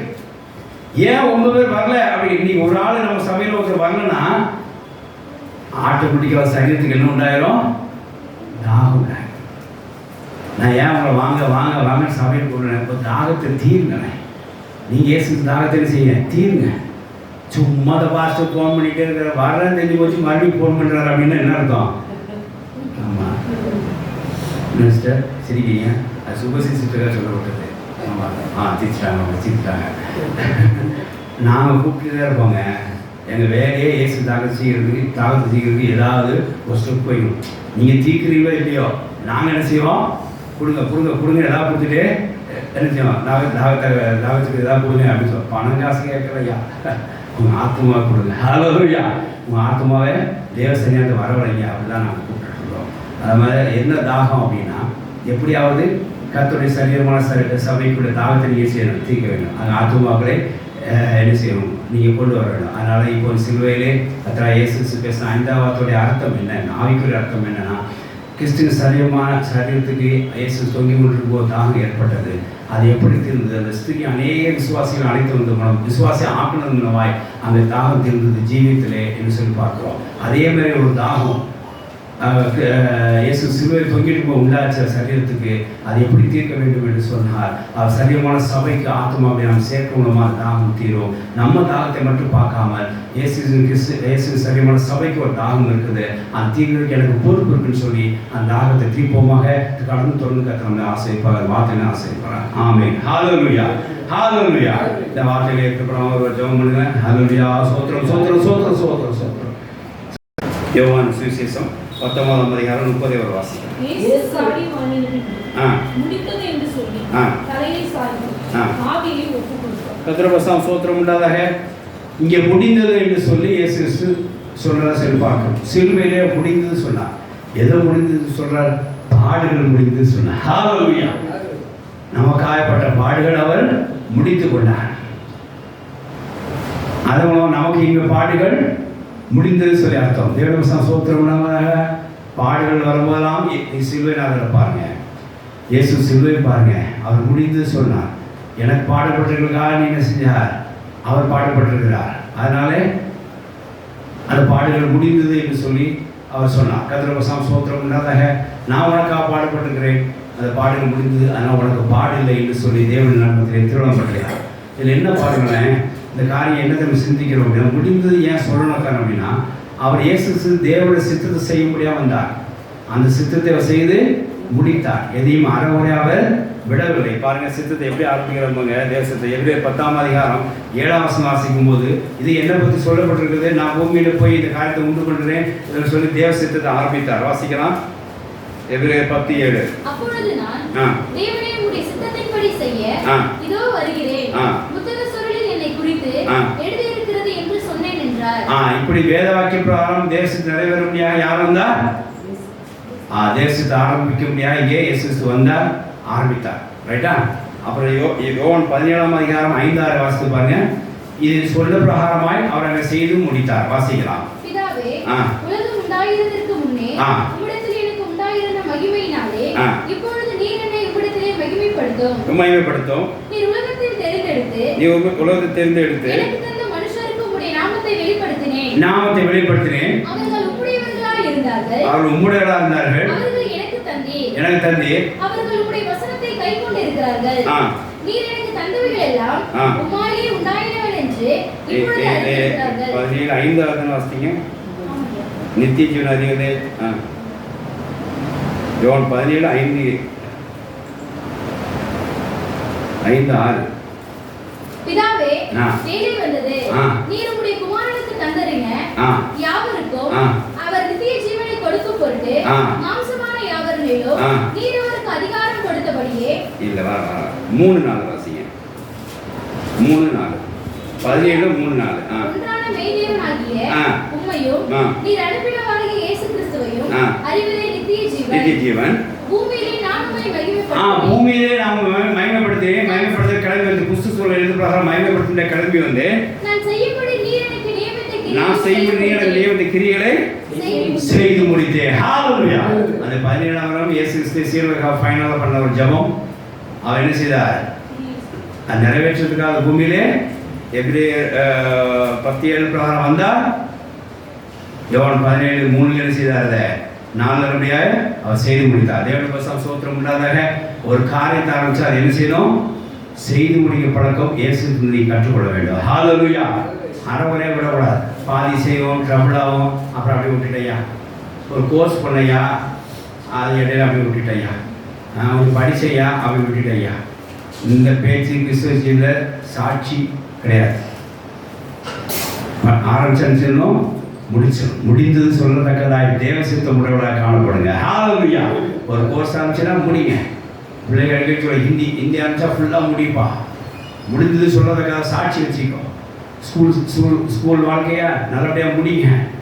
ஸ்கூல் லைஃப் நல்லபடியாக முடிஞ்சு சொல்லத்தக்கதாக ஒரு சாட்சி வச்சுங்க. இயேசு சிலுவையில் என்ன செஞ்சார்? ஒரு நல்ல சாட்சி சொன்னார். முடிந்தது, உங்களுக்கான பட்ட பாடுகள் முடிந்தது, தேவ சித்தம் முடிந்தது அப்படின்னு பாடுகள் மத்தியிலே நம்ம வார்த்தையில அறிவித்தா சொல்லி பார்க்கிறோம். முடிந்தது சொல்லத்தக்கதாக கூட தேவ சித்தம் இருக்குதா இல்லையா? முயற்சி பண்ணு அப்படி நிற்குது அப்படின்னு சொல்லி ஒரு வார்த்தை இருக்குதா? தேவ சித்தமானால் நல்லபடியாக நினைச்சது முடியும். நீ முடியலை அப்படின்னா தேவ சித்தங்க இல்லைன்னு அர்த்தம். தேவனுடைய பரிசுத்த ஸ்தோத்திரம் உண்டாதாக. அப்போ முடிந்து சொல்லத்தக்கதா ஒரு ஸ்கூல் லைஃபை நல்லபடியாக படித்து முடிங்க, காலேஜ் லைஃபை நல்லபடியாக படித்து முடிங்க, வேலையை நல்லபடியாக செய்து முடிங்க. ஒரு காரியத்தை நீங்கள் தேவ சித்த பிரகாரம் முடிந்தது சொல்லத்தக்க சாட்சி வச்சீங்கன்னா என்ன உண்டாகும் தெரியுமா? இன்னொரு தேவ சித்தம் வாழ்க்கையில் நடக்கும். ஹalleluya. இன்னொரு தேவ சித்தம் உங்களுக்கு நடக்கும். உங்களுக்கு சில தேவ சித்தம் நடக்காம அப்படின்னு பிரிஞ்சு தாங்க ஆற காரணம் என்ன தெரியுமா? இது வரைக்கும் நீங்க ஆரம்பிச்ச தேசத்தை நீங்க என்ன செய்ய சரி வர நீங்க என்ன செய்யல, முடிக்க பழகிக்கல. என்னைக்கு ஒருவன் தேசத்துக்காக ஒரு காரியத்தை ஆரம்பித்து நல்லபடியாக முடிக்கணும், அவனுக்கு அடுத்தடுத்து வாழ்க்கையில் என்ன உண்டாகும்? தேசத்தை உண்டாகிட்டே இருக்கும். ஹalleluya. என்னைக்கு ஒருவன் தேசத்துக்காக ஒரு காரியத்தை நல்லபடியாக ஆரம்பித்து நல்லபடியாக செய்து முடித்து இது கர்த்தர் சித்தப்படம் முடித்து என்று சொல்ல சாட்சி உடையவன் அடுத்தடுத்த வாழ்க்கையில் என்ன உண்டாகும்? அடுத்தடுத்து தேசத்த வாழ்க்கையிலே உண்டாகும். கர்த்தர் வசனம் ஸ்தோத்திரம் உண்டாதாக. இந்த ரகசியத்தை நீ அறிஞ்சு கொள்ளுங்க. இயேசு பூமியிலே வேத வாக்கியம் நான் வர முடியாது, வேத வாக்கியம் கூட அதுக்காக நான் பூமியில் வந்திருக்கிறேன். இப்போ பூமியில் மகிமைப்படுத்தினேன். என்ன அறிவதை நித்திய ஜீவன் என்று சொல்லி விசுவாசிகள் சொல்லி கொடுத்துருக்கேன். அவங்க விசுவாசம் ஆகிட்டார்கள். ஆகினாலே நீ நியமித்த ஓட்டத்தை நான் செஞ்சேன், நல்லபடியாக செய்து முடித்தேன் என்று சொன்னார். பூமியில் அவர் ஜெபம் பண்ணும்போது அதே வார்த்தை சிலுவையில் சொன்னார். இதற்கானப்பட்ட பாடுகளும் முடிந்தது. ஹalleluya. ஆகிய தேவ ஜனங்கள் ஒரு காரியத்தை ஆரம்பிச்சுன்னா முடிக்க பழகிக்கீங்க. அறகுறையாக விடக்கூடாது. சிலுவையை பாருங்க. ஆண்டவரே நீர் உங்கள் பாடுகளை முடித்து நீர் பிதாவுக்கு சேர்ந்துடல்லவா, அதே மாதிரி எங்களோட காரியம் நாங்கள் அறகுறையாக விடாபடிக்கு எடுத்த முயற்சியை நாங்கள் முயற்சி எடுத்து முடிந்து சொல்லத்தக்கதாக ஒரு முயற்சியை எங்களுக்கு தாரும். அது அம்மோடு விட்டு விடாபடிக்கு ஒரு முயற்சிகள் தாரும். பாதியிலே விட்டு விடாபடிக்கு ஒரு முயற்சியை தாரும். முயற்சி என்று சொல்லி தேவனிடத்தில் நாம் கேட்போமாக. நிச்சயமாக தேசத்தை காரியத்தை செய்வார், முடித்து கொடுப்பார். இந்த முடிந்தது சொல்கிற சாட்சி உடையவர்களாக நீங்கள் காணப்பட உங்களுக்கு மனதில் பிரயாசமே இல்லைன்னா அந்த காரியம் தான் நிற்கும். அந்த இடத்துல தொங்கும். மேலே விடாது, கீழேயும் போகாது. அப்படியே எல்லாரும் காக்கா மாதிரி பார்த்துட்டே இருக்க வேண்டியதான். தேசத்தை காக்கான்னு பார்க்கணும். காரியத்தை என்ன செய்ய ஆரம்பித்தா முடிச்சிடும். தேவனுடைய ஸ்தோத்திரம் உண்டாதாக. அந்த முடிவிலே தேவன் அங்கே பிரியமாக இருப்பார். அது மூலமாக இன்னொரு தேசத்தை இன்னும் உண்டாகும், ஒரு வழி உண்டாகும். ஆகையால் இங்கே நீங்கள் சிலுவையில் பார்க்க வார்த்தைகளை முடிந்து சில வார்த்தைகளை பார்க்கும்போது நமக்கு என்ன உண்டாகும்னா ஒரு காரியத்தை நல்லபடியாக முடிக்க திராணி தார வேண்டும் சொல்லி ஜெபம் வேண்டும். அது முடிந்து சொல்லத்தக்கத சாட்சி உடையவர்களாக நீங்கள் காணப்பட வேண்டும். எக்காலத்துக்கு ஒன்று 3ஆவது பாயிண்ட் எக்காலத்துக்கு ஒன்று அந்த வார்த்தை முடிவு வரைக்கும் அந்த இது செய்யக்கூடாது, விலையை போகாது. யோபின் பொறுமையும் கர்த்தர் முடிவையும் நீங்கள் கண்டிருக்கிறேன். யோபுக்கு அவ்வளோ சேதமாகி போச்சுங்க. அவன் முடிவு வரைக்கும் காத்திருந்தார். என்ன முடிவு? எப்படி கர்த்தரை எடுத்துக்கூட முடிவு வரைக்கும் என்ன கடைசி என்ன ஆச்சு பாருங்க. அது முடிவு வரைக்கும் காத்திருந்தனால என்ன ஆயிடுச்சு? அவர் பாடுகளை முடிந்தது. ஹalleluya. அவன் தன்னை முடிக்க முடியாது காத்திருந்தாரு, நம்ம தெரியல. அவன் மனைவி சொல்லிட்டு ஒன்று முடிச்சுக்கா அப்படின்ட்டு. இவர் இல்லை, அது கர்த்தர் ஏதாவது முடிவை கொண்டு வருவார்ல. ஆரம்பிச்சார் அவர் தானே, அவரை முடிப்பார்ல. ஆனால் ஒப்பு கொடுத்தார். கடைசி என்ன ஆகி போச்சு? அவர் பாடுகள் முடிஞ்சது. ஹalleluya. அதுதான் தேவன் செய்வார் அப்படின்னு நீங்கள் காத்திருந்தீங்கன்னா அவர் உங்கள் வாழ்க்கையில தேவசத்தை செய்து முடிக்கிறதுக்கு உங்களுக்கு திராணியை கொடுப்பார். ஹalleluya. நான் பண்ணிடுவேன் அப்படின்னு நீங்கள் நினச்சிங்கன்னா அந்த செய்கிற பாதி தான் செய்ய முடியும். அப்புறம் அம்போன்னு அதை விட்டு விட வராங்க. தேவனுடைய வசனம் ஸ்தோத்திரம் உண்டாதாக. ஆகையினால இங்கே நம்ம என்ன காரியத்தை கற்றுக்கிறோம் அப்படின்னா, ஒரு காரியத்தை ஆரம்பித்தா அதை முடிக்க கற்றுக்கொள்ள வேண்டும். எனக்கு அடிக்கடி இந்த யாக்கோபு காரியம் தான் ஞாபகம், இந்த முடிந்த காரியம். அவர் 7 வருஷம் லேயாக்கா வேலை செஞ்சு முடிந்தது போய் மாமாட்டவே காமிச்சார். என்ன 7 வருஷம் லேயாக்கா வேலை செஞ்சுட்டு எழுந்தார், முடிஞ்சது போய் காமிச்சார். உடனே அடுத்து தேவசித்தம் ராகில் வேணும், இன்னொரு 7 வருஷம் மறுபடியும் தேவசத்தை ஆரம்பித்தார். மறுபடியும் 7 வருஷம் முடிந்தது லேயாவில் கொடுத்துருங்க. லேயாவில் வாங்கிட்டார். யாரும் வாங்கிட்டாரு? லேயாவில் வாங்கிட்டார், ராகிலையும் வாங்கிட்டாரு. ரைட்டா? ஒரு வாழ்க்கையில் 7 வருஷம் முடிய ஒரு சித்தம் அவருக்கு உண்டாகிட்டு இருக்கு. இப்போ எனக்கா வாழணுமே, இதை எப்படி பண்ணுறது? அப்போ நீ எனக்கா வாழ, உனக்கு நான் தரேன். அவ்வளோ அவர் ஒரு உடம்படிக்கை வைக்க, அவருக்கு அவர் மண்டையில் பிரித்து கொடுத்து அவர் அதை வளர்க்க, இவருக்கு அவனை வச்சு இவர் அந்த 20 வருஷம் வாழ்க்கை என்ன செஞ்சாங்க இல்லையா? அந்த பிரயாசத்தை என்ன செஞ்சாங்க இல்லையா? முடித்தார். ஹalleluya. எனக்கு இயேசு சிலுவையில் முடிந்ததுக்கப்புறம் எனக்கு நினைவு வருது என்ன அப்படின்னா, அந்த 16ஆம் அன்னைக்கு யாக்கோபு போய் 20 வருஷம் கழிஞ்சு, அப்பா நான் குடும்பத்துக்காக உழைச்சது முடிந்தது அப்படின்னு ஒரு சொல்லத்துக்கு ஒரு சாட்சி யாக்கோபப்படுகிறது. கர்த்தருக்கு ஸ்தோத்திரம் இல்லாத. அதே மாதிரி யோசேப்பு நான் அடிக்கடி நினைப்பேன், என் தம்பிகள் நான் அவங்க பராமரிக்கிற ஒரு காரியங்களுக்காக நான் பட்ட பாடு முடிந்தது. ஹalleluya. தேவனுடைய ஸ்தோத்திரம் உண்டாக. அப்போ என்ன அர்த்தம் அப்படின்னா, உங்கள் வாழ்க்கையில ஒவ்வொரு காரியத்துக்காக நீங்கள் பிரயாசப்பட்டு ஆரம்பிக்கணும், முடிக்கணும். உங்கள் மனைவிக்காக உழைக்கணும், அதை அப்படியே முடிச்சு கொடுக்கணும். பிள்ளைகளுக்காக நீங்கள் உழைக்கணும், முடிச்சு கொடுக்கணும். உங்களுடைய வாழ்க்கைக்காக நீங்கள் உழைக்கணும், முடிக்கணும். உங்களுக்காக நீங்கள் படிக்கணும், நல்லபடியாக முடிக்கணும். உங்களுக்காக மேற்படிப்பு நீங்கள் படிக்கணும், நல்லபடியாக முடிக்கணும். உங்களுக்காக ஒரு நல்ல வேலையை தேடணும், அந்த வேலையை மேன்மேல் நல்லபடியாக முடிக்க சொல்கிறதுக்காக ஒரு சாட்சியை இருக்கணும். இப்படி எல்லாம் ஆரம்பித்து ஒரு முடிக்கணும். எனக்கு ஒரு சின்ன சாட்சி சொல்லி முடிக்கிறேன். நான் 18 வயசில் வேலைக்கு வந்தேன். 18 வயசுலேயே வேலைக்கு வந்தேன். எனக்கு இந்த மாதிரி அனுபவம் யாருக்கும் கேட்டபடியே நான் இப்போ முதல்ல சாட்சி சொல்கிறேன். 7 வருஷம் நான் செல்வ செழிப்பாக இருந்தேன். 18லேருந்து 20 வயசு வரைக்கும் இருந்தேன், செல்வ செழிப்பாக இருந்தேன். அடுத்த 7 வருஷம் கல்யாணம் முடிஞ்சது, வாழ்க்கையில் கடனாலே இருந்தேன். என்ன நான் அப்படியே எப்படி வச்சுக்கலாம். ஒரு 18 வயசுலேருந்து ஒரு 7 வருஷம் செல்வ செழிப்பாக இருந்தேன். அப்புறம் கல்யாணம் முடிந்து பிள்ளைகளாக ஒரு 7 வருஷம் காணப்பட்டோம். அடுத்த 7 வருஷம் கடனுக்குள்ளே இருந்தேன். அடுத்த 7 வருஷம் கடன் அடைக்கிறதுக்கு முற்பட்டுருக்கிறேன். அப்போ நான் இப்போ பிரிச்சுக்கிட்டேன், 7 பிரிச்சுக்கிட்டேன். இன்னும் கர்த்தர் எனக்காக ஒரு 7 வருஷத்துக்கு சம்பாதிக்க ஒரு காத்து வைப்பார். இன்னும் இந்த ஊழியத்தை தீவிரப்பட ஒரு 7 வருஷம் வைத்திருக்கிறார். இன்னும் குடும்பத்தை பராமரிக்க இன்னும் காரியத்தை எனக்கு விசேஷமாய் இன்னும் 7 வருஷத்துலையாவது கர்த்தர் ஒரு காரியத்தை ஆரம்பிக்கிறார், செய்து முடிக்கிறார் என்கிறத இந்த யாக்கோபோட 7 வருஷத்துக்கு வந்து நான் தெரிந்து கொண்டேன். ஹalleluya. அதனால 7 வருஷம் கடன் பட்டிருக்கிறேன், 7 வருஷம் கடனை அடைச்சிருக்கிறேன். அப்போ இனி வர காலங்களில் கடன் இல்லாமல் இருப்போம் அப்படிங்கிறத அறிந்து கொண்டு, இனி வர காலங்களில் ஒரு 7 வருஷமாய் எனக்கு ஊழியத்துக்காகவும் பிள்ளைகளுக்காகவும் மற்றும் வேலைக்காகவும் எல்லாத்துக்கும் கர்த்தர் பகிர்ந்து கொடுப்பார் அப்படின்றதும் நான் புரிஞ்சுக்கிட்டேன். தேவனுடைய ஸ்தோத்திரம் இல்லாத. இருந்து என்ன தெரியுது அப்படின்னா, கர்த்தர் உங்கள் வாழ்க்கையிலே ஒவ்வொரு காலகட்டத்தை ஆரம்பிக்கிறார், அதை செய்து முடிக்கிறார். நீங்கள் அதை நினைச்சிங்க, ஒப்பு கொடுத்து கர்த்தர் காரியத்தை செய்து முடித்தார்ன்ற சொல்கிற சாட்சியை நீங்கள் காண்பீங்க. ஹalleluya. இப்போ நான் ஒரு சாட்சி சொல்லிட்டேன்னா, 7 வருஷம் செல்வ 7 வருஷம் பிள்ளைகளாக வந்து அப்புறம் பிள்ளைகள் கற்றுக் கொடுத்தா, அந்த 7 வருஷம் பிள்ளைகள் காலிச்சு அந்த பாடுகளை பட்டு நான் முடிச்சுட்டேன். கடனில் 7 வருஷம் மாட்டிக்கிட்டேன், அது பாடுபட்டு முடிச்சாச்சு. கடன் அடைக்கிறதுக்கு ஒரு 7 வருஷம் நம்ம பிரயாசப்பட்டேன், அதை கத்துற ஆசிரியத்து அந்த கடன் அடைக்கிறது அந்த வருஷம் முடிக்கப்பட்டது. இப்படி முடிந்து சொல்லத்தக்கதாக கர்த்தர் எனக்கு ஒரு 7 வருஷத்துக்கு ஒரு சாட்சியை வைத்திருக்க கர்த்தர் நன்றி செலுத்துகிறேன். ஹalleluya. அப்படியே உங்கள் வாழ்க்கையிலையும் இதை செய்து முடித்தேன். இந்த பாடுகள் முடிந்தது, இந்த பிரச்சனை முடிந்தது சொல்றது ஒரு சாட்சி உருவாக்கத்தக்கதாய் உங்கள் சிலுவையில் பாருங்க, கர்த்தர் பாடல்களை முடித்த மாதிரி உங்களுக்கும் எல்லா பிரச்சனைகளும் முடித்து துவத்தை தொடர்ந்து ஆசைப்பாங்க. ஆமென். ஹalleluya. தொடர்ந்து கர்த்தரின் வார்த்தையையும் ஆசைப்பாங்க. ஆமென். ஹalleluya. வாசிக்கலாம், ஜோமுங்க. ஹalleluya. சோத்ரம் சோத்ரம் சோத்ரம் சோத்ரம் சோத்ரம் சோத்ரம் சோத்ரம் சோத்ரம் எப்படி ஜோமுங்க வார்த்தையை தியானிப்போமா. ஹalleluya. வாசிக்கலாம்.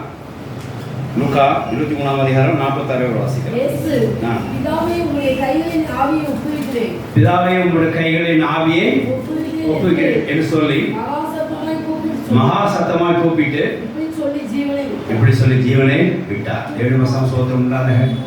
இந்த இடத்துல ஜீவனை விட்டார் என்று சொல்லப்பட்டிருக்கு. இது என்ன அர்த்தம் தெரியுமா? இது எல்லா சுவிசேஷத்திலும் பாருங்க, ஜீவனை விட்டார் தான் இருக்கும்.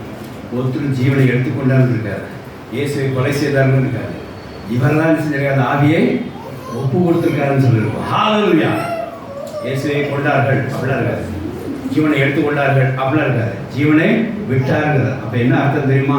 இயேசு தான் என்ன செஞ்சிருக்கார், நம்ம ஜீவனை தேவனிடத்திலே ஒப்பு கொடுத்துருக்காருன்னு சொல்லி அர்த்தம். தேவனுடைய வசனம் ஸ்தோத்திரம் இல்லாத இங்கே ஒரு காரியத்தை தியானிக்க பிரயாசப்படுறது என்ன அப்படின்னா, கைகளிலே ஆவியை ஒப்பு கொடுத்தார் என்று சொல்லி சிலுவையில் வார்த்தைகள் பேசினா சொல்லி பார்க்கிறோம். ஏன் கர்த்தர் இயேசு கிறிஸ்து பிதாவின் கைகளிலே இந்த ஆவியை ஒப்பு கொடுத்தார்? பெரும்பாலும் எங்கள் வீட்டில் அடிக்கடி ஜெபிக்க பார்க்குறேன். நான் எங்களை உங்கள்கிட்ட ஒப்படைக்கிறோம் அப்படின்னு ஆராய்ச்சி ஜெயிப்பாங்க. இப்போ சுபசிஸ்டர் காலேஜ் ஜெயிச்சின்னு கேட்டேன். எங்கள் இடத்துல எங்களை நாங்கள் உங்கள்கிட்ட ஒப்படைக்கிறோம் ஐயா, அவங்க கரங்களில் ஒப்படைக்கிறோம் என்று சொன்னாங்க. எங்கள் வீட்லேயும் அப்படி கரங்களில் ஒப்படைக்கிறோம்னு சொல்லி ஜெபிச்சுது. நம்ம சில இப்போ எங்கள் சீனியர் உள்ள ஜெபிக்கும் போது ஆராதனை உங்களோட கரங்களை ஒப்படைக்கிறோம் அப்படின்னு சொல்லுவாங்க. இது நிறைய அர்த்தம் இருக்குது. பெரும்பாலும் நம்ம பிதாவினது கரங்களில் ஏன் ஒப்படைக்கிறோம் அப்படின்னு நம்ம தியானிக்கிறோம்.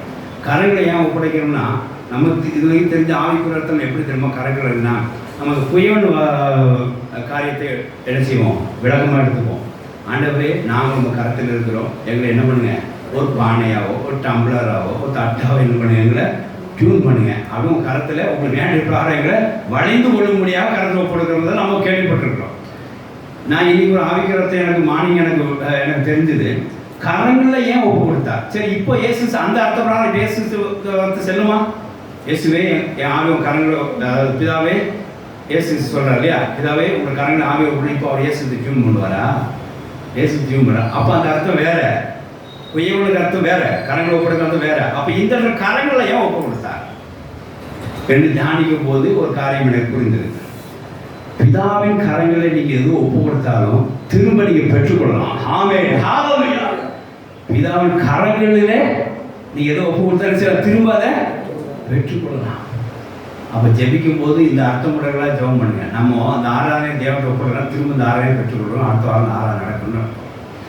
ஆண்டவரே, இந்த குடும்பத்தை உங்களுக்காக உங்க கரங்களை ஒப்படைக்கிறோம் அப்படின்னு நம்ம வீட்டுக்கு ஹவுஸ் ஜெபம் பண்ணுறோம். என்ன சொல்லி ஜெபிச்சுட்டு வரோம் தெரியல.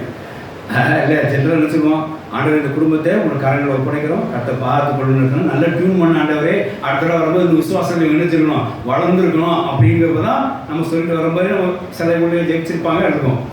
ஆனால் இங்கே என்ன தெரியுமா, கரங்களை ஒப்படைக்கிறோம்னா அதை திரும்பி பெற்றுக்கொள்ளதா அர்த்தம். தேவனுடைய வசனம் ஸ்தோத்திரம் இல்லாதாக இங்கே வாசிக்கிறோம். யோவான் 10ஆம் அதிகாரம் 17-18 வாசிங்க. யோவான் 10ஆம் அதிகாரம் 17-18. நான் என் ஜீவனை மறுபடியும் அடைந்து கொள்ளும்படிக்கு, ஹalleluya, என் ஜீவனை மறுபடியும் அடைந்து கொள்ளும்படிக்கு அதை கொடுக்கிறபடியால் பிதாவில் அன்பா இருக்கிறார். ஹalleluya. நீங்க எதை கொடுத்தீங்களோ அதை திரும்ப பெறுவீர்கள். ஹalleluya. இங்க இயேசு ஜீவனையே கொடுத்தார். மூன்றாம் நாள் ஜீவனை என்ன செஞ்சார்? பெற்றுக்கொண்டார். ஹalleluya. அவர் கரங்களில் இயேசு சிலுவையிலே பிதாவின் கரங்களை தன் ஆவியை ஒப்பு கொடுத்ததுனாலே மூன்றாம் நாள் அதை திரும்ப செஞ்சிட்டார். அந்த சரீரத்துக்குள்ளே ஆவி வந்தது. அவர் என்ன செஞ்சார்? அவர் உயிர்ப்பிக்கப்பட்டார், அவர் உயிர் தெழுந்தார். ஹalleluya. அப்ப இருந்து என்ன தெரியுது, நான் பிதாவிடத்தில் எதை கொடுக்கறதுனாலே அவர் என்ன செய்யறார்? என் மேலே வாசிங்க வசனம், நான் ஜீவனை மறுபடியும் பெற்றுக் கொள்ளும்படியாக அதை கொடுக்கிறபடினாலே எங்க கொடுத்தாருப்போம்? பிதாவின் கரங்களிலே கொடுத்தார், அவர் கைகளிலே கொடுத்தார். நான் என்ன செய்யறேன்? நான் என் ஜீவனை அடைந்து கொள்ளும்படியாக பிதாவின் கரங்களை என்ன செய்யறேன்? கொடுக்கிறபடியாக தேவன் மேல் செய்கிறார், அன்பா இருக்கிறார். அப்போ என்ன அர்த்தம் அப்படின்னா, நாம் பிதாவிடம் நம்ம கரங்களை எதாவது கொடுத்தா நம்ம என்ன செய்யணும்? திருப்பி அதை பெற்றுக்கொள்ளும். பிள்ளைகளை குழந்தை பேஷப் பண்ணும்போது நான் அப்பதான் சொல்லி செய்யறது அப்படின்னா, கர்த்தர் உங்களுக்கு பிள்ளை கொடுத்துருக்கிறார். இப்போ நீங்கள் பிள்ளைகளை என்ன செய்யுங்க? ஆண்டவருக்கு அவர் கரங்களை ஒப்படைச்சுன்னு சொல்லி ஆசார இடத்துல அந்த பிள்ளைகளை கொடுக்குறோம். ஆசார ஜோம் பண்ணி திரும்ப என்ன செய்வார்? அதை உங்கள்கிட்ட அதை ஒப்படைச்சார். பிரதிஷ்டைங்கிற அர்த்தம் அன்னைக்கு வழக்கம் சொல்லிப்பேன்னு நினைக்கிறேன். அர்த்தம் தான் வீடியோ வேணும் போட்டு பாருங்க. பிரதிஷ்டைங்கிற அர்த்தம் என்ன அப்படின்னா, நாம் பெற்றதை மறுபடியும் தேவனை ஒப்படைச்சு திரும்ப பெற்றுக்கொள்ளலாம். பிரதிஷ்டை தேவனுடைய வசனம் ஸ்தோத்திரம். பிரதிஷ்டை பண்ணி அப்படி பெற்று விடுறது இல்லை, தேவனுடைய கரங்களை ஒப்படைச்சு திருப்பி பெற்றுக்கொள்ளலாம். அதனால தான் அந்த ஆசாரியத்தை என்ன செய்யறோம்? இந்த பிள்ளையை பிரதிஷ்டை பண்ணி கொடுத்துருவோம். எங்கே கொடுக்குறீங்க? ஆசாரியர் எங்கே இருப்பாரு, இங்கே பிள்ளைங்க வச்சுட்டு போயிருவீங்களா? எங்கே கொடுப்பீங்க? கரங்களை கொடுப்போம். அவர் பயபக்தியாக ஜெபம் பண்ணி இந்த பிள்ளைய இயேசு வரைக்கும் பாராட்டி கொள்ளுங்க, ரசிக்குங்க, ரசி விடுங்க, சத்தியம் நடப்புங்க அப்படின்னு சொல்லி பிள்ளைய எழுச்சிருவா உங்கள்கிட்ட திரும்ப கொடுத்துருவாரு. அப்போ இதில் என்ன தெரியுது? ஏதாவது பிதாவின் கரங்களில் நீங்கள் கொடுத்தீங்க அப்படின்னா அதை திரும்ப பெறாமல் நீங்கள் போக மாட்டீர்கள். ஹல்லேலூயா. இயேசு இங்கே ஜீவனை பிதாவின் கரங்களை ஒப்படைத்தார். அதை அடைந்து கொள்ள முடியாய், அது மறுபடியும் பெற்றுக்கொள்ள முடியாய் அவர் கரங்களிலே தன்னுடைய ஜீவனை ஒப்படைத்தார். 3ஆம் நாள் அந்த ஜீவனை என்ன செஞ்சார்? பெற்றுக்கொண்டார். ஹல்லேலூயா. தாவீதுக்கு ரகசியம் நீங்க புரிஞ்சுட்டீங்களா? நீ ஏதாவது ஒன்று தேவனிடத்தில் பணமோ பொருளோ பிள்ளைகளையோ ஏதாவது ஆண்டவரையோ உங்கள் கரங்களை ஒப்படைக்கிறோம் என்று சொன்னீங்கன்னா அதை திருப்பி கர்த்தரே உங்களுக்கு கொடுத்துருவோம், வச்சிக்க மாட்டார். உன் பொருளை வச்சு என்ன பண்ணுறது? நாங்கள் என்ன உன் பொருள் நான் என்ன பண்ணுறது அப்படின்னு 1000 ரூபா கொடுக்குறீங்க, கர்த்தர் ஒருத்தர் 2 எத்தனையோ 3 எத்தனையோ அவர் பிரியமாக உங்களுக்கு திருப்பி கொடுத்துருவார். பிள்ளை வேஸ்ட் பண்ணி திருப்பி உங்கள் வேலை கொடுத்துட்றாரு. அப்படி எந்த பொருள் வாங்கினாலும் தேவனை சப்மிஷன் பண்ணுங்க, ஒப்புவீங்க, அவர் கரங்களை ஒப்படைங்க. என்ன பொருள் தான் எங்கள் பிள்ளைக்கு என்னன்னா சொல்லிடுது. சின்ன கல்யாணம் டைம் வந்தாலும் ஆண்டரை சோத்திரம் சொல்லிட்டு நீ சாப்பிடு ஒரு ஒப்புவிச்சிங்க. அப்போ தான் உன் வாய்ப்பு நினச்சி அது திரும்ப உனக்கு கிடைக்கும். நான் எப்படி சொல்லி திரும்ப பிள்ளைங்கிட்ட இந்த பொருளுக்கு நீ சோத்திரம் சொன்ன, இப்போ நீங்கள் போனை சாப்பிட்றதுக்கு உனக்கு கிடைச்சி சோத்திரம் சொன்னீங்கன்னா கர்த்தர் இன்னொரு போனேஸ் உனக்கு சீக்கிரமே தருவார். இந்த போனேஸுக்கு நீ சோத்திரம் சொல்லணும்னா இன்னொரு போனேஸ் உனக்கு வாழ்க்கையில் கிடைக்காம போயிடும். அதனால் கிடைச்ச பொருள்லாம் சோத்திரம் சொல்லு, அந்த பொருள் நிச்சயம் திரும்ப திரும்ப கிடைக்கும். ஹல்லேலூயா. தேவனுடைய வசனம் ஸ்தோத்திரம் உண்டாக. அதனால் எதுவாக இருந்தாலும் பிதாவின் கரங்களை ஒப்படைக்கிறோம் என்று சொல்லி நீங்கள் ஒப்படைச்சு பாருங்க, நிச்சயமாக நிச்சயம் திரும்ப அதை பெற்றுக்கொண்டு இயேசு மாதிரியாக ஜீவனையே பிதாவின் கரங்களுக்கு ஒப்படைத்தார். ஜீவனை 3ஆம் நாள் இயேசு பெற்றுக்கொண்டார். ஹல்லேலூயா. அதுக்கு உதாரணம் 3 இருக்கு பாருங்க. ஆதியாகமம் 22ஆம் அதிகாரம் 15-16 வாசிங்க, சீக்கிரம் வாசிங்க. ஆதியாகமம் 22, 15, 16. கர்த்தருடைய தூதனானவர் 2ஆம் தினம் வானத்திலிருந்து ஆபிரகாமை கூப்பிட்டு நீ உன் புத்திரன் என்றும் ஏகசுதன் என்று பாராதபடி ஒரு பிள்ளை என்று பாராதபடிக்கு ஒப்பு கொடுத்து இந்த காரியத்தை செய்தபடியால் ஒப்பு கொடுத்த மித்தமாய் இந்த காரியத்தை செய்த மித்தமாய் நான் உன்னை ஆசீர்வதிக்கிறேன். உன் சந்ததி வானத்து நட்சத்திரம் போலவும் கடற்கரை மணலை போலவும் பெருகப்படுவேன். உன் சந்ததியார் உன் சத்துருக்களின் வாசல்களை அவர் சத்துருக்களின் வாசல்களை உன் சந்ததியை சுதந்திரித்துக் கொள்வார்கள். நீ என் சொல்லுக்கு கீழ்ப்படிந்த பிள்ளையை நீ என்னோட கரங்களை ஒப்படைச்சபடியால் உன் சந்ததி பூமியில் உள்ள சகல ஜாதிகளிலும் ஆசீர்வதிக்கப்பட்டிருக்கும் என் பேர் ஆணையிட்டு கர்த்தர் சொல்கிறார். ஹல்லேலூயா. இந்த ஆசீர்வாதம் உங்களுக்கு உண்டாகும். நீ தேவனுடைய கரங்களை ஒப்படைக்கணும்னு சொல்லி எந்த ஒரு பொருளையும் எந்த ஒரு காரியத்தையும் ஒப்படைச்சு பாருங்க, கர்த்தர் திருப்பி கொடுத்து என்ன செய்வாரதை ஆசீர்வதிப்பார். இங்கே எப்படி ஆசீர்வதித்தார்? உன் சந்ததி வானத்தில் பெருவளவு நட்சத்திரம் போலவோ பெருகும், சத்துருக்கள் வாசலை கொள்ளையடிப்பார்கள். இப்படி பயங்கரமான ஒரு ஆசீர்வாதத்தை கொடுத்துருக்காருன்னு சொல்லி பார்க்குறோம். அதனால் சில இடங்களில் ஞானமாக ஆண்டவரே இந்த காரியத்தை உங்களோட என்ன செய்கிறோம் ஒப்புவிக்கணும்னு சொல்லி கரங்களை ஒப்படைக்கணும்னு சொல்லி வார்த்தையை பயன்படுத்துங்க. திரும்ப என்ன செய்யுங்க அதை பெற்றுக்கொள்ளுங்க. தேவனுடைய சந்தோஷம் உண்டாதாக. ஆகினாலே நம்ம சிலுவையின் மூலமாக சிலுவையில் பேசுகிற 7 வார்த்தைகளும் நம்ம அறிந்து கொள்றதுன்னா எந்த ஒரு காரியமும் பிதாவின் கரங்களை நம்ம ஒப்படைக்கும் போது அதை திரும்ப பெற்றுக்கொள்ளணும்னு சொல்லி காரியத்தை நாம் உணர்கிறோம். அது இயேசு வார்த்தை மூலமாக நம்ம அடைந்திருக்கணும்னு சொல்லி பார்க்குறோம். அதுக்கு ஒரு மாதிரியாக சொல்லி பார்க்குறோம். இப்படி கர்த்தர் இயேசு என்ன செய்தார்? சிலுவையிலே அந்த போராட்ட மத்தியிலே தன் ஆவியை பிதாவின் கரங்களை ஒப்படைத்தார். 3ஆம் நாள் அதை என்ன செய்தார்? திரும்ப பெற்றுக்கொண்டார். அப்படியே நம்ம என்ன ஒரு காரியமும் என்ன ஒரு பொருளாக இருந்தாலும் தேவனுடைய கரங்களை ஒப்படைத்து திரும்ப பெற்றுக்கொண்டு தேவாசை பெற்றுக்கொள்வோமாக கர்த்தரை தொடர்ந்து வார்த்தைகளை ஆசைப்படுறார். ஆமென். ஹல்லேலூயா. ஹல்லேலூயா. கேட்ட வார்த்தை பரவாயில்ல, ஜெபம் பண்ணுங்க.